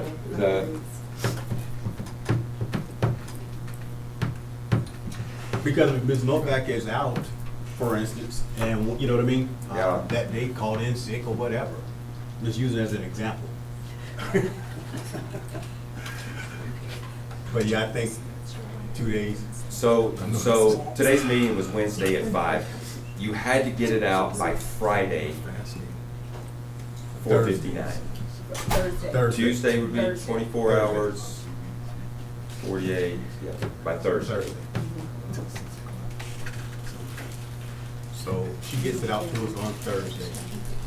So I would say no later than 2 business days. Right, Friday. So you've got Are we basically, looking at like business days or weekends or those Business are days.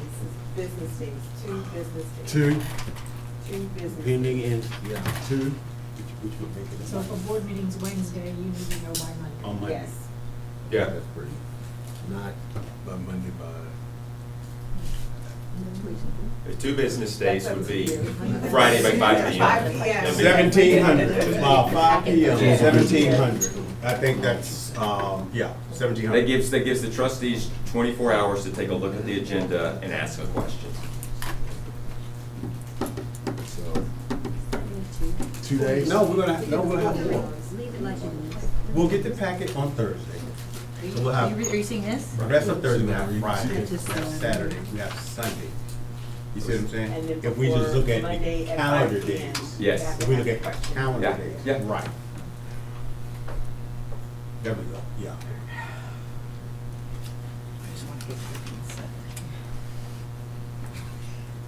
So 2 days is what we're going with. It's All on, it's on right. page Go look at 11. it. I see it at the top. Yeah. Good. Since I think you agreed to 2 days.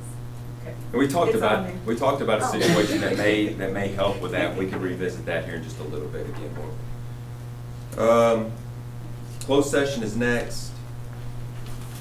Nothing has changed on that. This was the situation that we talked about. And I don't know if you still want to use this, but this will help with our, I got a question about what's on the agenda. I don't know what's on the agenda. I don't know if we've talked about this. And you seem to have a little bit of interest in it. I don't know if you want to continue to move forward with this. So, it was the utilization of the consent agenda. Is that you bring any new information a month before it needs to be approved. So, What? Can you elaborate on that? So what a lot of boards are doing right now is, I'm gonna give you a hypothetical here, like, we're gonna change the dress code, okay? So what a lot of boards are doing, it is an action item that is being brought to the board. And I'm Director of Student Services or whatnot, I'm going to bring that a month before the board meeting that needs action on it. So I'm gonna come and present to you, hey, Board of Trustees, I'm here to present to you some updates on the dress code or the code of conduct or whatever it is, and I go through those. That gives you an entire month to ask questions, to sleep on it, and then the next month, it's on the consent agenda.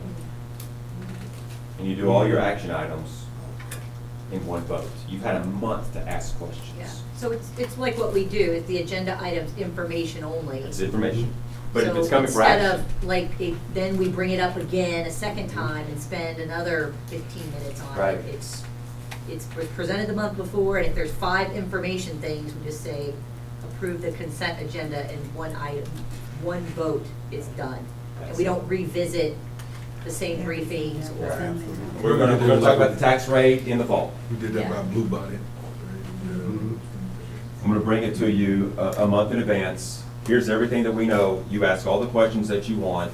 And that way, you don't feel pressured. The boards that I've spoken to, they don't feel like they're pressuring the superintendent to make a decision right now when I have questions, and vice versa. To the board. You're confident on your, and it also, like, if you've got questions, you can wait till after the board meeting, like, hey, Dr. Bates, I didn't quite understand this. Can you help me with it? Absolutely. And he's got a month to get clarity for you. You can ask questions back and forth, and then when you are ready to vote for something, you bring it up. Now, consent agendas can always be pulled. You got 5 things in the consent agenda, and you want to talk about something. Hey, we're going to move on the consent agenda right now. Does anything need to be pulled? Yes. I'd like to visit about the dress code a little bit more. All right, let's pull it down to an action item. But now we're gonna talk about possibly an item versus all of it. That's correct. That's correct. I don't know if you like that or not. That's a conversation for you. The language is in there. It's not requiring you to do that. But it's available. But it's available to you if you want to do that. I would encourage you to try one and see if you like it. Mhm. Just take an item that is super routine, like we got, hey, we're gonna do a contract, or we got I don't know, a contract with the Region 20, this is what we're doing, I'm gonna bring it to you as information only, and then next month, let's put it on the agenda, try it, see if you like it. And we have several of those. And you got a ton of We them. got a ton. And then what the reasons why a lot of boards are doing it, one, so the board is clear, Two, there's not pressure being put on the staff to make a call that moment, and they can simply say, I don't have the information, but I will get it to you. And three, it makes your board meetings Smooth and quick. roll through.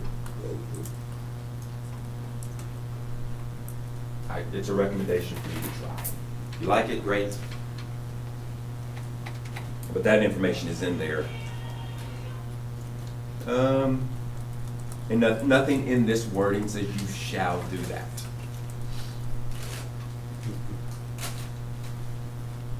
But I think that to go back on this board packet and you got 2 days after you receive, you should know everything that's on the agenda, and if you don't know what something is, it's only coming as information, you're gonna find out about it, and you got a month to wait and ask all the questions that you want. Let's see, all right, discussion and I put and voting by board members. None of that has been changed from the last time you did board operating procedures. You have an opportunity to discuss it. If you place it on the agenda, you'll be the first one to speak about it. It's got to be a majority vote. And can you clarify that one? Bullet 3, all votes shall be made by majority vote, including the vote to call the question. Like if you have a question, is that majority?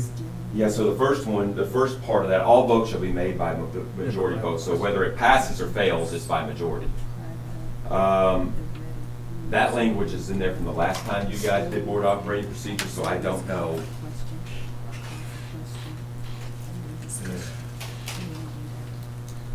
Yeah, we were talking about Robert Rules and Order. Right. That- It's something that's. Because part of that is just call for question. Right. Right, but we don't do that. And so, Shall be made by majority vote, period. because anyone else can have a question for Yeah, clarification. including a vote to call a question. I guess We it's like. don't need a vote to call a question. Question. I guess it's like, hey, I want to call a question. Well, let's vote on Yeah.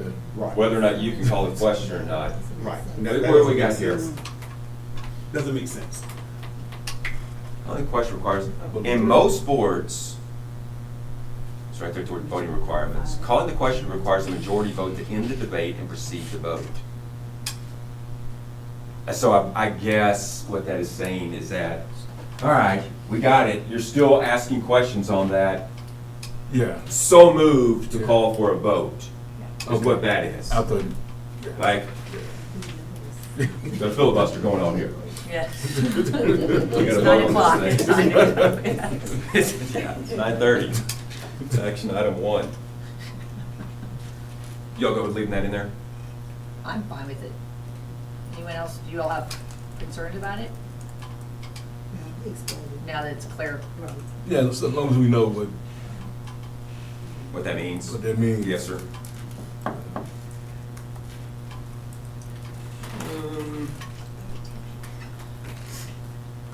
If you put something on there, the board, it's kind of, you need to explain why you requested it to be on there. It's the next bullet.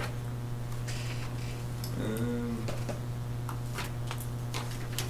then this is just like, hey, turn your phones off.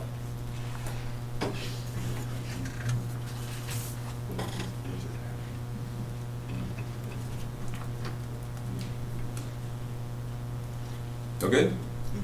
Can you scroll back up? Yeah. She's open, closed. Courthouse sections, okay, trust and social. Because third party for the food. Your vote, trustees or shall. Put your phones on side. You reading that last bullet, Dr. Bates? Yeah, trustees and superintendents should not communicate with one another or third parties or the public during a public meeting.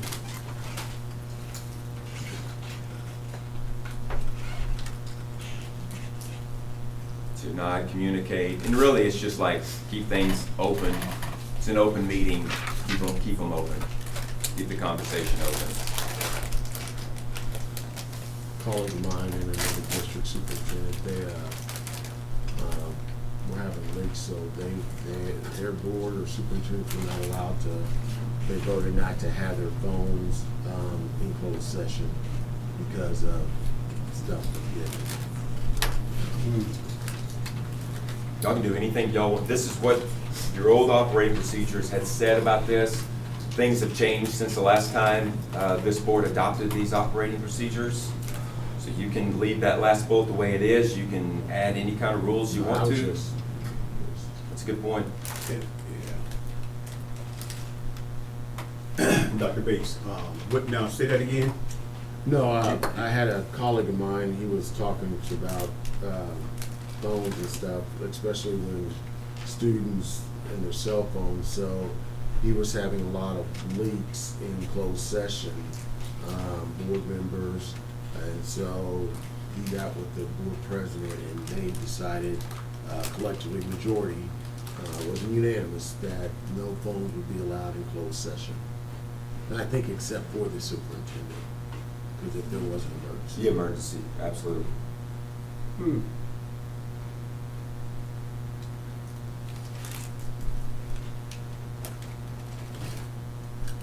I just would say Houston What do you would be a think? problem. If you take your phone from people, then I think that's a bigger issue. Well, I think things are leaking out of executive session, and I mean, one, that's illegal. Yeah. You're breaking the law if you talk outside of closed session, but they are leaking, and then yeah, that's a conversation if y'all want to make that, but No, I was just thinking out loud. it's just out of what you've heard, what other people are doing, absolutely. I want to revisit that one. Okay. I'm just trying to think of a way, we can come back to it, but I'm just trying to think of, like you can have your phones, you set them all on the table or something, you know, you come in. Then I still would have it if I get, you know, if I need to make an emergency call or something. But as you can see, as you see everywhere, it's leaks like crazy. If you just watch it, it's leaks like crazy coming out of closed session. And that gotta stop. That has to stop. You know, if you look at these school districts around here right now, that's what they're fighting over. It's crazy. So I don't know how to word it. I know we want our phone. It's hard, you know, because you're sitting there closed I session. see how the students feel now, right? Yeah, yeah. Spouse texts you, did you pick up the kids? No, I'm in board meeting right now. Like, you know, there's still life that goes on, right?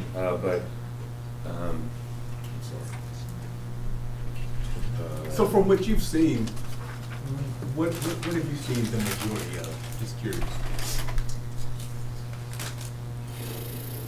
So I have not seen so much of this, the phones being taken up or put in the middle of the table or anything like that.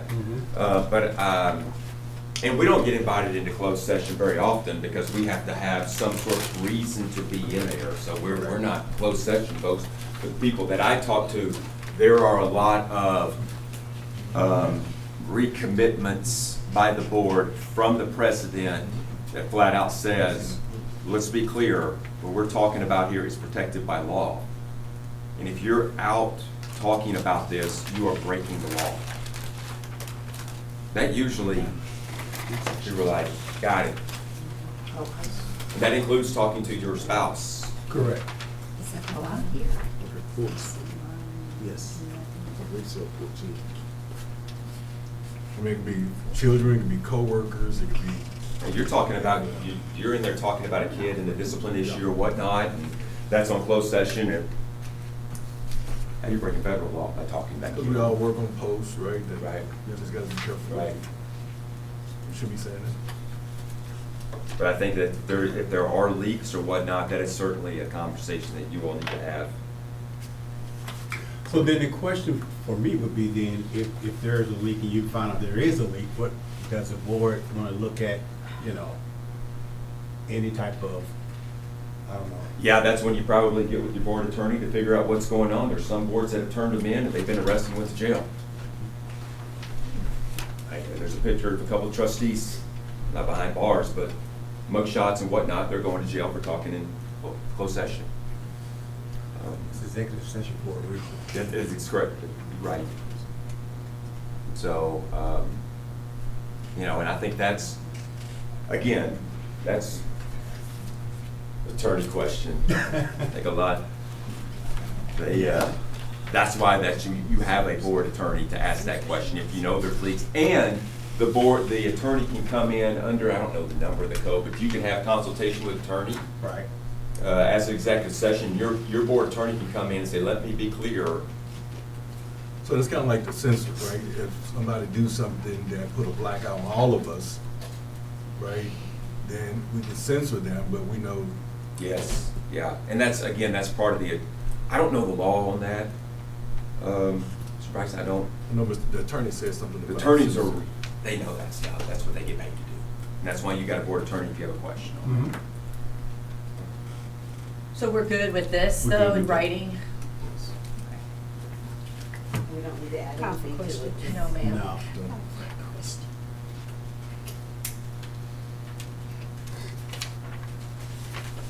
Was that a so moved to call the vote the question there? Yes.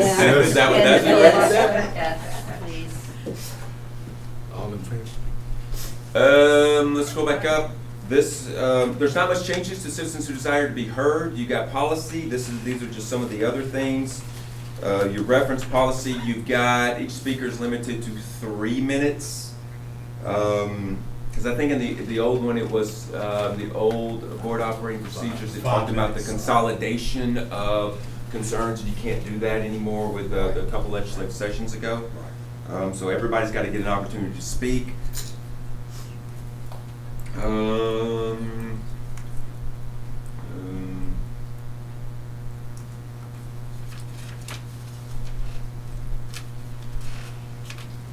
Basically, that's you've got policy of the rules, and then the operating procedures of how it's handled when the person is speaking. And I did not change. The only thing I changed on there was you guys had agreed to 3 minutes. So that's what I've got in red. That's the only thing that changed. You asked me to change in the old board operating procedures.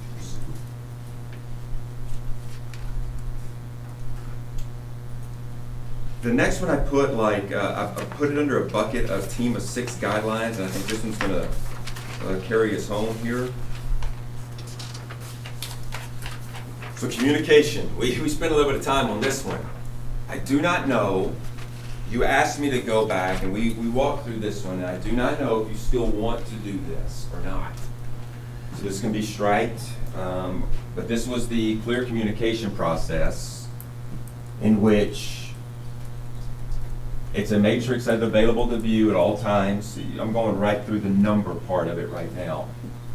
You can request that the superintendent put it on, or you can put it on. You've got a question, you put it on this matrix, everybody has access to it, every trustee has access to it. You can't say, number 3, you can't say as a trustee, Shanetta to respond to this one. You have one employee, that's a superintendent, he's the only one right now that can delegate who is going to respond to this, which he would do probably quite a bit on this deal. We try to get these done every Friday, and then they just put it in the board ethics. So if you have a question of like, hey, why are we painting the elementary school green? That would go on there. And Dr. Bates would respond to that, and all trustees have the ability to see it. That is a way to do clear communication so that everybody sees what's asked, has the opportunity to ask. Again, but if you're not going to do this, then this doesn't need to be on. If you're not going to use this process, then it doesn't need to be on there. And it may just be like, you may be okay with like, I'm a trustee, I'm going to email Dr. Bates, and our response is going to be, he's going to respond to all trustees. Which is what we do. We do that. That's what we do now. Y'all like that? I think the genesis of this discussion last time was more so of not one trustee directing the superintendent to you know, there's, like, it's the board request for a certain action to be taken, not just questions, but not, so it's not, I'm asking him to go chase something down, and Dr. Sizer's asking him to go Right. find information on certain things. It's more of, hey, as a board, we're asking for this information. And I think that's what it was, so that we're Correct. not, Yes. not 5 individuals sending him in 5 different directions, but we're coming together as a board elect, asking one question if it's important to the board. Is that where we were last time? Because I Yes. think that's what it was. Mhm. And so we had talked about the idea of the matrix, that way it was presented on there so everyone sees it up front. Sees And- what's going But I on. don't know, but if you do that, there's no adjudication from the board. The superintendent, it just puts the question on a form, and everyone sees the question, but then it still He still works his requires the tail off. superintendent to answer it. So I can put 5 questions on there, you can put Yeah. 5 and then we're still doing the same thing. The real problem was how do we make it, if we're gonna commit school resources to a request, how does it become from the board elect, not just an individual? And legally, could we do that? Put all this information, No, like, if I have a question that I wanna ask Yeah. the superintendent, legally, can I do that, right? Sitting in my current capacity. What Colonel Zanate said is that we have to have agreed upon collective majority to ask a question. yeah. Not to ask a question, Or to get the commit commit resources to do resources. that. So if it's gonna, again, this goes back to our discussion. Is it legal? Yes, but is it appropriate? Is it the right thing to do if you have a specific question that no one else is like, this is not an issue, but you're like, it's an issue, but it's gonna take the staff 12 hours to nug this out because it's a particular issue you're concerned about, but the board is not. That's what I'm getting at. And yes, is it legal? Sure, but like we talked about last time, there's lots of things that are legal, but is it still appropriate? And does it feed into the good working of the board itself? Or is it one person going this way? Like if I want him to go, I need this answer, and I want you to go and do an estimate on getting a new baseball field, I mean, that becomes like a personal agenda for me versus it being the board business. So And it's I think the that's what will we're trying to protect against. Yeah. And I think it goes back to, at some point, it's still gonna be a majority, 2-3 rule, right? To say yea or nay, right, to do something. But I'm with you with the resources. I don't know how you get around that, where you have to have a collective agreed upon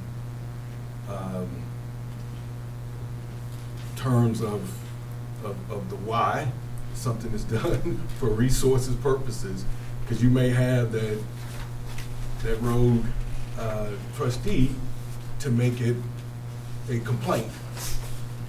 And so I know how we feel, that we, have all this agreed upon,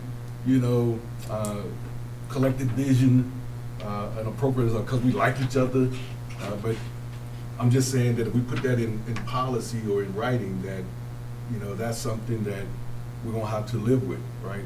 Or whoever comes on the board will have to live with, but we can revisit this at any time. Yeah, I was just saying, that's what it was, the discussion. This doesn't even get after that. This is just putting it on like a SharePoint matrix, like, and The only thing that did, it creates a record of it response. gives you an opportunity to address what you're talking about, like in 1 month, like, hey, y'all, we've worked on this tool and these goals that we've asked the superintendent to do, and we're chasing baseball fields and paint colors over here.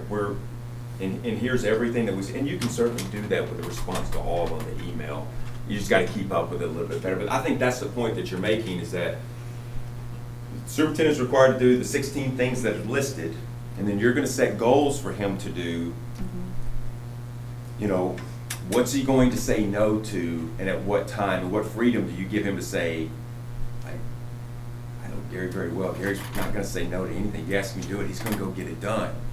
and it's difficult in his spot to tell the trustee to say, hey, y'all, I can't do that. I'm trying to move the needle over here on these goals that you asked me to do, and you're asking me to get 5 quotes for the baseball field. I'm just using your example that you got. But it'll be just a mass, because who's gonna be reading it?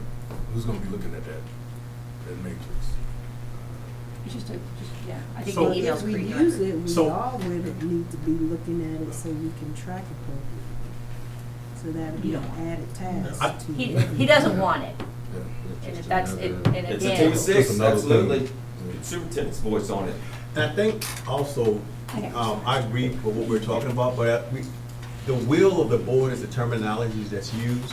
So for instance, if I want a report, if I, Willie White, want a report, I want, 1st through 3rd grade, the scores broken down, in categories, broken down. That's something that I want. I can't, it states that a board member should not require a district to create additional reports for their personal use. It must be the will of the board, is what the regulation says. Am I tracking? I would. So I think the word will of the board is more so when we talk about requesting a report. That's the issue we've had with, I may want three, 10 weeks of information, but it's just for me. That's misuse of resources. You see what I'm saying? Yeah. But if the board said we want these 10 weeks of information, then that's the will of the board. So I think we need to look at it in that part, the will of the board, You've got to request for, it may be an additional bullet. It must be the will of the board to request a report in the middle school, math grades. You see what I'm saying? But those are things. It's gotta be that a we will of already the board, get. not an individual. No, I'm just using it as an example. Just use it as an example. Because then you sit down, then you have the staff, for you only, going down and researching all this information could take, however long it takes, a while. For what? But if the board wants it. Because the other way to do it is to put it on the agenda for the next coming up months. And then they'll have time to do it. You know what I mean? So I think we need to be, whether we add a sentence in there or not, my concern is, from what I've seen, is requesting a report for myself individually. That's the problem that I have. But if the will of the board, if the majority of the board wants that information, then it's a difference. That's a whole So- difference, which is what Colonel So Z what was I'm saying. hearing is, That's all I know. using words that I've heard thrown out here today, the will of the board The will. is, we're not gonna use it, sir. So it can be scrapped. The matrix.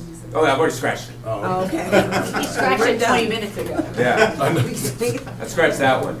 But I was gonna put the process is, I think you guys are on 2 different, there's a process on, I've got a question, and the process is to email the superintendent, and the superintendent will reply to all trustees. That's the process. The thing that you guys are deliberating right now is the specific question that you're asking, and I think it goes back, in my opinion, it goes back, is it a governance level question, or are you asking a management level question?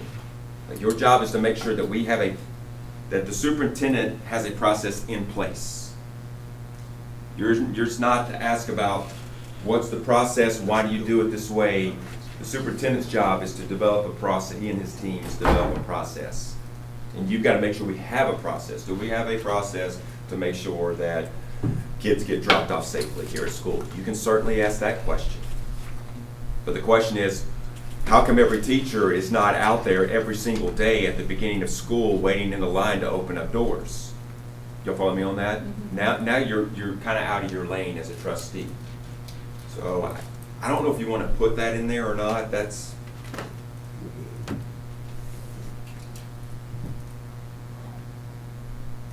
I think probably to put a pin in this thing, it may be something, Ms. Nicholas, that you want to talk about on a board self-evaluation. And Ms. Timmons, will you provide me a list of all the questions that we asked as a board? And I want to talk about that at that board self-evaluation, because how are we acting as a board towards our employee? And you guys can talk about that at that point. I like that.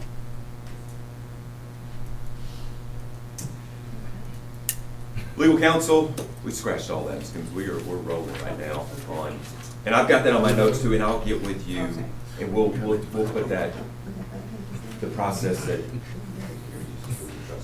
we'll put that in there.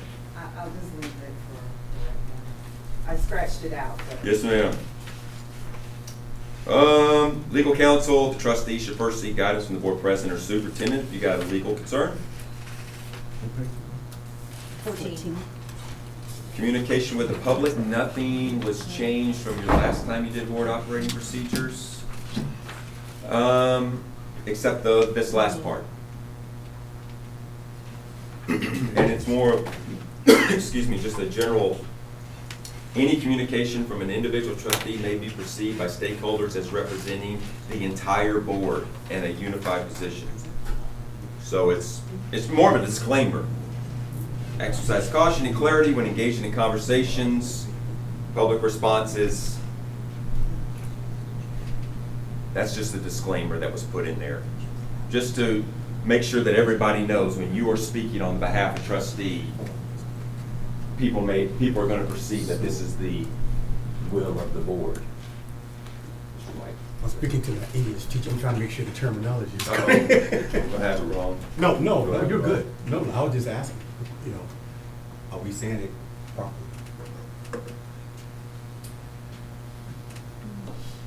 Citizen, parent, student complaints, individual board members, none of that changed. You liked it the last time we visited. The next one, I'm sorry. Employee grievances, you didn't want to change that. The only thing you wanted to change was add a date. So you've got 3 business days to let the superintendent know. So if an employee comes up to you and says, I've got a problem or a complaint or whatnot, you need to let the superintendent know within 3 business days is what you determined. You charge 3 me. business days of what? Ma'am? I'm being a devil's advocate right now. So 3 business days of what? At the conference when you're notified. Inform superintendent about the complaint grievance within 3 business days. Receipt. Of receiving. Receipt.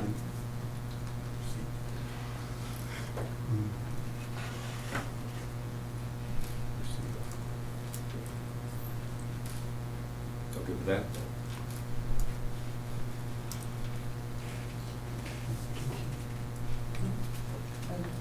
Of notification. Notification. I'm thinking.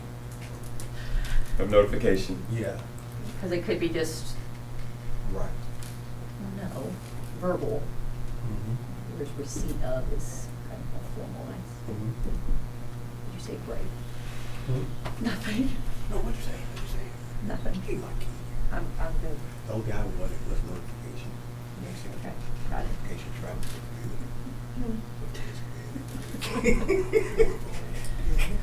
No good? Good. Good, okay. Communication with media, the first part did not change. Individual board members shall not speak. The board president will do that. But you guys charged me with getting some social media communication. So I'm bringing this to you as a recommendation. So I went through, I don't know, quite a few board operating procedures, especially some folks that are knee deep in social media. They've been in that, they've gone through it. There's a lot of people that are biting on them a little bit. What are their social media guidelines? Because they've got to have these kind of narrowed down to make sure. So this is, I kind of put all this together for you to review. Any social media, including but not limited to, there they are. Be careful to avoid online conversations. Don't include children without the parent or guardian. Unless it's taken from public production or public event. You know, kid hits a home run in the baseball game and you're with him and you want to take a picture and tag the kid and he's fine. Absolutely, right? You're celebrating the kid and what they did for your community. Like that's Telling their story. absolutely, and that's what that is. So You know, but you're in the classroom or whatnot, taking pictures, that's a little bit different, or they're walking down the hallway, but, you know, you walk up to the kid and you're like, hey, what's your Instagram handle? I'm gonna tag you in this thing. We're all celebrating together. And that's part of it. Avoid posting content that suggests the board member has already formed an opinion on pending board action. So if you got something that's hot in the community, you don't want to post any of that because you are, again, you are speaking, as that disclaimer talked about, you're being perceived as the will of the board. Social media creates a public record, posts only content the district has already released to the public. Hey, we got a bond, go out and vote this date. Cool. There's nothing wrong with that. Encourage you to go vote any way you want to. Just don't go say, Vote for Proposition A. vote A, vote for us. Right. Don't do that. You got a parent makes a complaint or shares a concern regarding the district online. Board members should either refrain from responding to comment or direct the community member to an administrator so that an individual can go through the district's grievance policy to have their concerns addressed. So I'm mad, I'm posted on social media. You got two options. Say nothing or say, hey, so-and-so, I encourage you to reach out to Dr. Bates and schedule a meeting if you have not done so. Which is what we do anyhow verbally right now. You know, if you're in HEB and a Right. community member come up to you and start asking you, you know, a question about whatever the case may be, it's not for me to answer that question for something to do with the district. It's for me to point them in the right direction on who to go and ask the question to. Yep. Because once I answer the question, I've just spoke for the board. So verbal and written, yeah, Y'all like that? I like it. Any questions with that? It's pretty broad. It's basically like just post the facts, redirect people, and stay out of it. Redirect.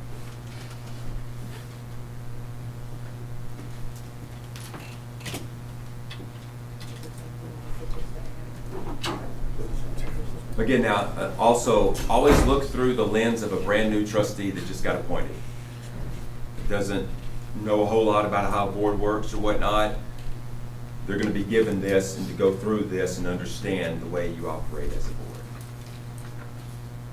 board. Anonymous, I put communication on there. That didn't change. You don't respond to anonymous communication. And then to close this thing up, you guys talked about reviewing these board operating procedures anytime someone is appointed, which that gives us the opportunity to have these discussions with a new trustee and say, this is the way we do it, or this is why we do So it this question, way. and so we get emails all the time. Okay. And I didn't see where we talked about that, where communication is closed out, board members informed that the district have resolved this issue or is addressing this issue, because the public is sending an email to board member A, and Right. we're on the hook as Right. board member A, and then the next time I see that person out in the community, then it's like, What's up, man? Why didn't you respond to me? yeah, so it's like, so where is that spoken to in reference to board operating procedure? It was not in your previous board operating procedures, and we talked about this quite a bit, and we really didn't land on anything. Because we have, correct me if I'm wrong, there's a standard response, right? There is a standard response that says that it would be sent to the superintendent or the appropriate, and he would decide on the appropriate administrator otherwise. So you have a response that goes out. So I'm a parent, I'm mad, I email you. What's up? This is happening to my child. And then immediately I get a response that basically punts it Right, right. to Dr. Bates. So it goes back to that matrix, how do I know that that was answered? Because it went to me as board member, how do I know that's been Close closed it up? up. Because that's not fair to I think me. the board member can follow up with the superintendent to see if it was closed. I understand what you're saying. To close the loop, right? Because just say, for instance, Dr. Bates is on leave, right? Okay, he's on leave for a week. That person email you a question and you don't have the answer, but you're waiting. right? You're waiting for the superintendent or whoever is in charge that can answer the question, right? Assistant superintendent. But it may take a period of time. So it would be on the board member. It is our responsibility, if it comes to me, to make sure I circle back to the superintendent. But then it goes back to timely responses, right? Is it 3 days? Is it 4 days? I'm just putting it out there because that's a real issue, right? Nicholas, we got people in the audience doing things, it's inappropriate. We're trying to do more training, we've got people out in the audience doing things, it's a distraction. Just gotta ignore. No, that's, No. we're having more training, and it's a distraction. And so I know we spoke about that previously. And this is the best time to make sure that we're capturing that information. Yeah, if you guys want to talk, you want to add that on there, that's for the trustees to have a conversation, you want to add it in there, absolutely, if you don't, you know. So TASB has, Ms. Nicholas, I'm looking for the I'm proper looking words. for, this is ridiculous. Okay, sir. I'm looking for the actual guidance we able to. If they're disrupting, to speak. they need to be So- removed. We will ask, according to our guidance, ma'am, on bullet 3, it says there shall be no disruption of the meeting by members of the audience. If after at least one warning from the presiding officer, which would be myself, ma'am, consider this your first warning to basically stop the behaviors that are disrupting our meeting. The next one will be me asking for you to be escorted Aren't out. posters supposed to be in the back row? They can be, but again, it also says if it is disrupting, sir, then we can ask that that person be removed, Gotcha. okay? Let me finish reading it so that it is being recorded appropriately. It says, there shall be no disruption of the meeting by members of the audience. If after at least one warning from the presiding officer, an individual continues to disrupt the meeting by his or her words or actions, the presiding officer may request assistance from law enforcement officials to have the individual removed from the meeting, and once the individual is escorted off the premises, the person is not permitted to return during the meeting. Individuals with signs, props, and or displays shall sit in the last row, which is what you were saying, of chairs or along the back wall, so as not to interfere with the meeting or with the public's observation of the meeting. And again, we are back to if it's disrupting, then I am able to ask she be removed. Yes, sir. Who determines what's disruptive? The presiding officer, which is myself. Before we talk about that, that point on the follow-up of emails, Sure. can we just take out elected off the red? We don't, that's not our. Well, hold the workshop when a trustee is, excuse Yeah, please, yeah, excuse me. yeah. Yes. It just, so we don't forget that. Yes. The new trustee is appointed to the board, so you guys will review this. Thank you for catching that. absolutely.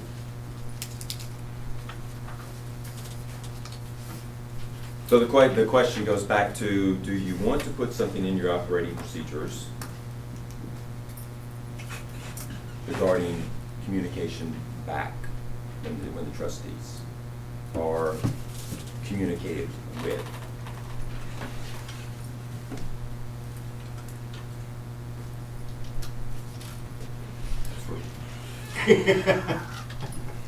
I just think that you have to close that out.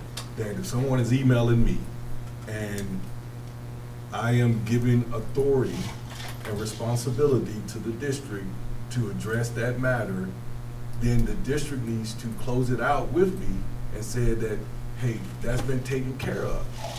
Because other than that, I'm either A, thinking that it has not been, or two, thinking that, you know, it has been. And then I may see that community member again, right? And nothing has been done, or if it is, like, I wouldn't know as a board member and the email coming to me directly. And so I'm just asking the board that, let's put something in writing to say, I don't care if it's 3 days, 5 days, it doesn't matter about the days, I just want actions closed out if I'm being emailed and we have a generic email going back out to. Well, I think that all goes back based on trust. Realistically, if you or any of the board members, because once again, I do not read, or do I want to have your board emails. You need to contact me. Hey, Dr. Bates, are you tracking this? Sir, what are you talking about? You send that to me, and then we take care of it, and I will communicate with you. Hey, I've go ahead and took care of that. Be done with it. That was with any board member. And so I have done that. I got an email, I send that email to say, hey, Dr. Bates, are you tracking this? Are you aware of this? To ensure that I know that it's been closed out from my own personal standpoint. But again, you know, you go to these conferences and you hear all these things from other boards and other colleagues, and that's where the rub gets. You start talking about the things that you've heard with the phones and the different things. It's like they put it in writing, they put it in procedurals to say that we will do X as a board to ensure that those things are in place. It's a tool, it's not the rule, it's just a tool, right? And so if we're gonna agree to say trust, right, that if somebody's emailing us, and we just,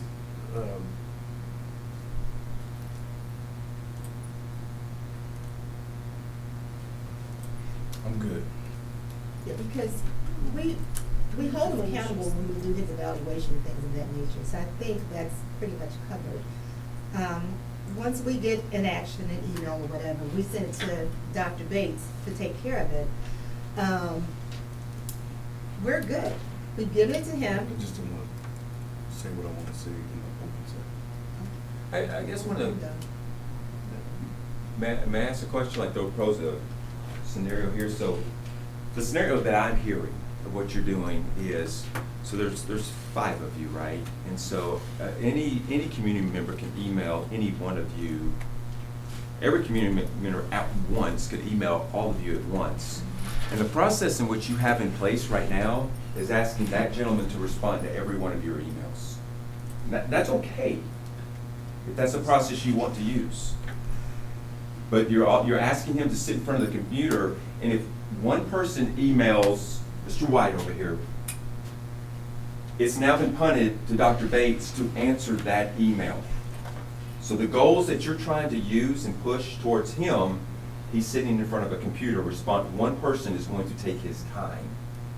That's fine, you can do that. I just want you to be aware of that, because in the evaluation, if the community is asking a lot of questions to the board, you're asking him to respond to all of those. And if you want to crunch a timeline on him, he's going to be sitting in front of the computer quite a bit.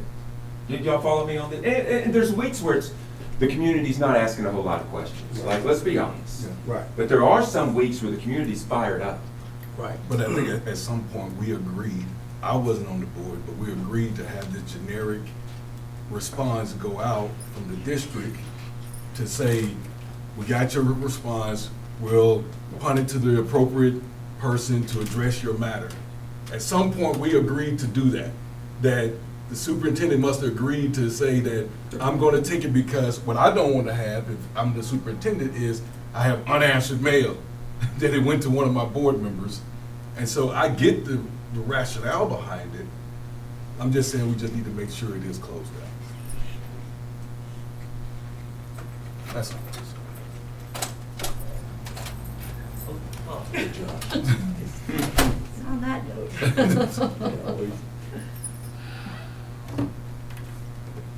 But again, board members, colleagues, superintendent, I am good with our status quo.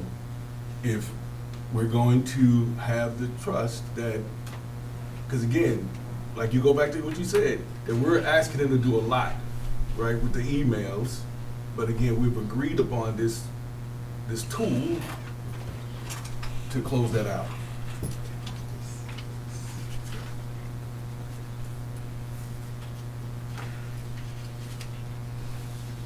Yes, my concern with that is are you saying for you to be able to individually respond back to that person that sent you?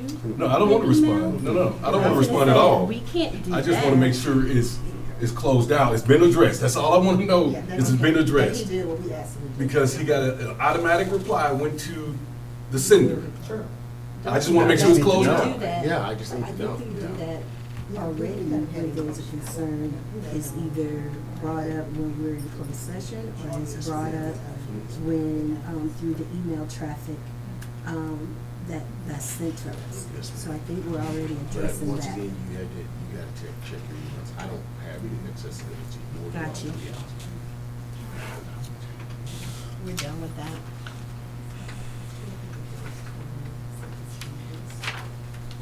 We're done with that, sir. Gotcha, okay. I've gone through all the revisions that you asked me to do last time on your board operating procedures. Ms. Timmons and I we'll get together. I think we got it pretty much cleaned up. She's awesome. And then what we'll do moving forward is once we've got it cleaned up, Dr. Bates, I'll send it to you. And I'll send it to the board. Send it to the board. Send it- They ask any questions or whatnot, And then we can, if they have any questions, hopefully we'll be ready for the June. yeah, with the and rules. the board determines and says, hey, we all, at the will of the board wants to change this, you just let me know, Ms. Timmons, and we make the change, and then we'll bring it before you to approve as an administrative as a board regulation, is what it is, and that's the way you operate. And next time somebody gets appointed, then you can have me and somebody else, you guys can do it, you don't have to have me out, you guys can do it. You wanna get training hours, happy to come out here and visit with you guys, I like this. Everybody good? I'm good. Then we are at agenda item number 7, adjournment. Is there a motion to adjourn? Motion to adjourn. Second. It's been moved and seconded. The meeting is adjourned at 7:21 p.m.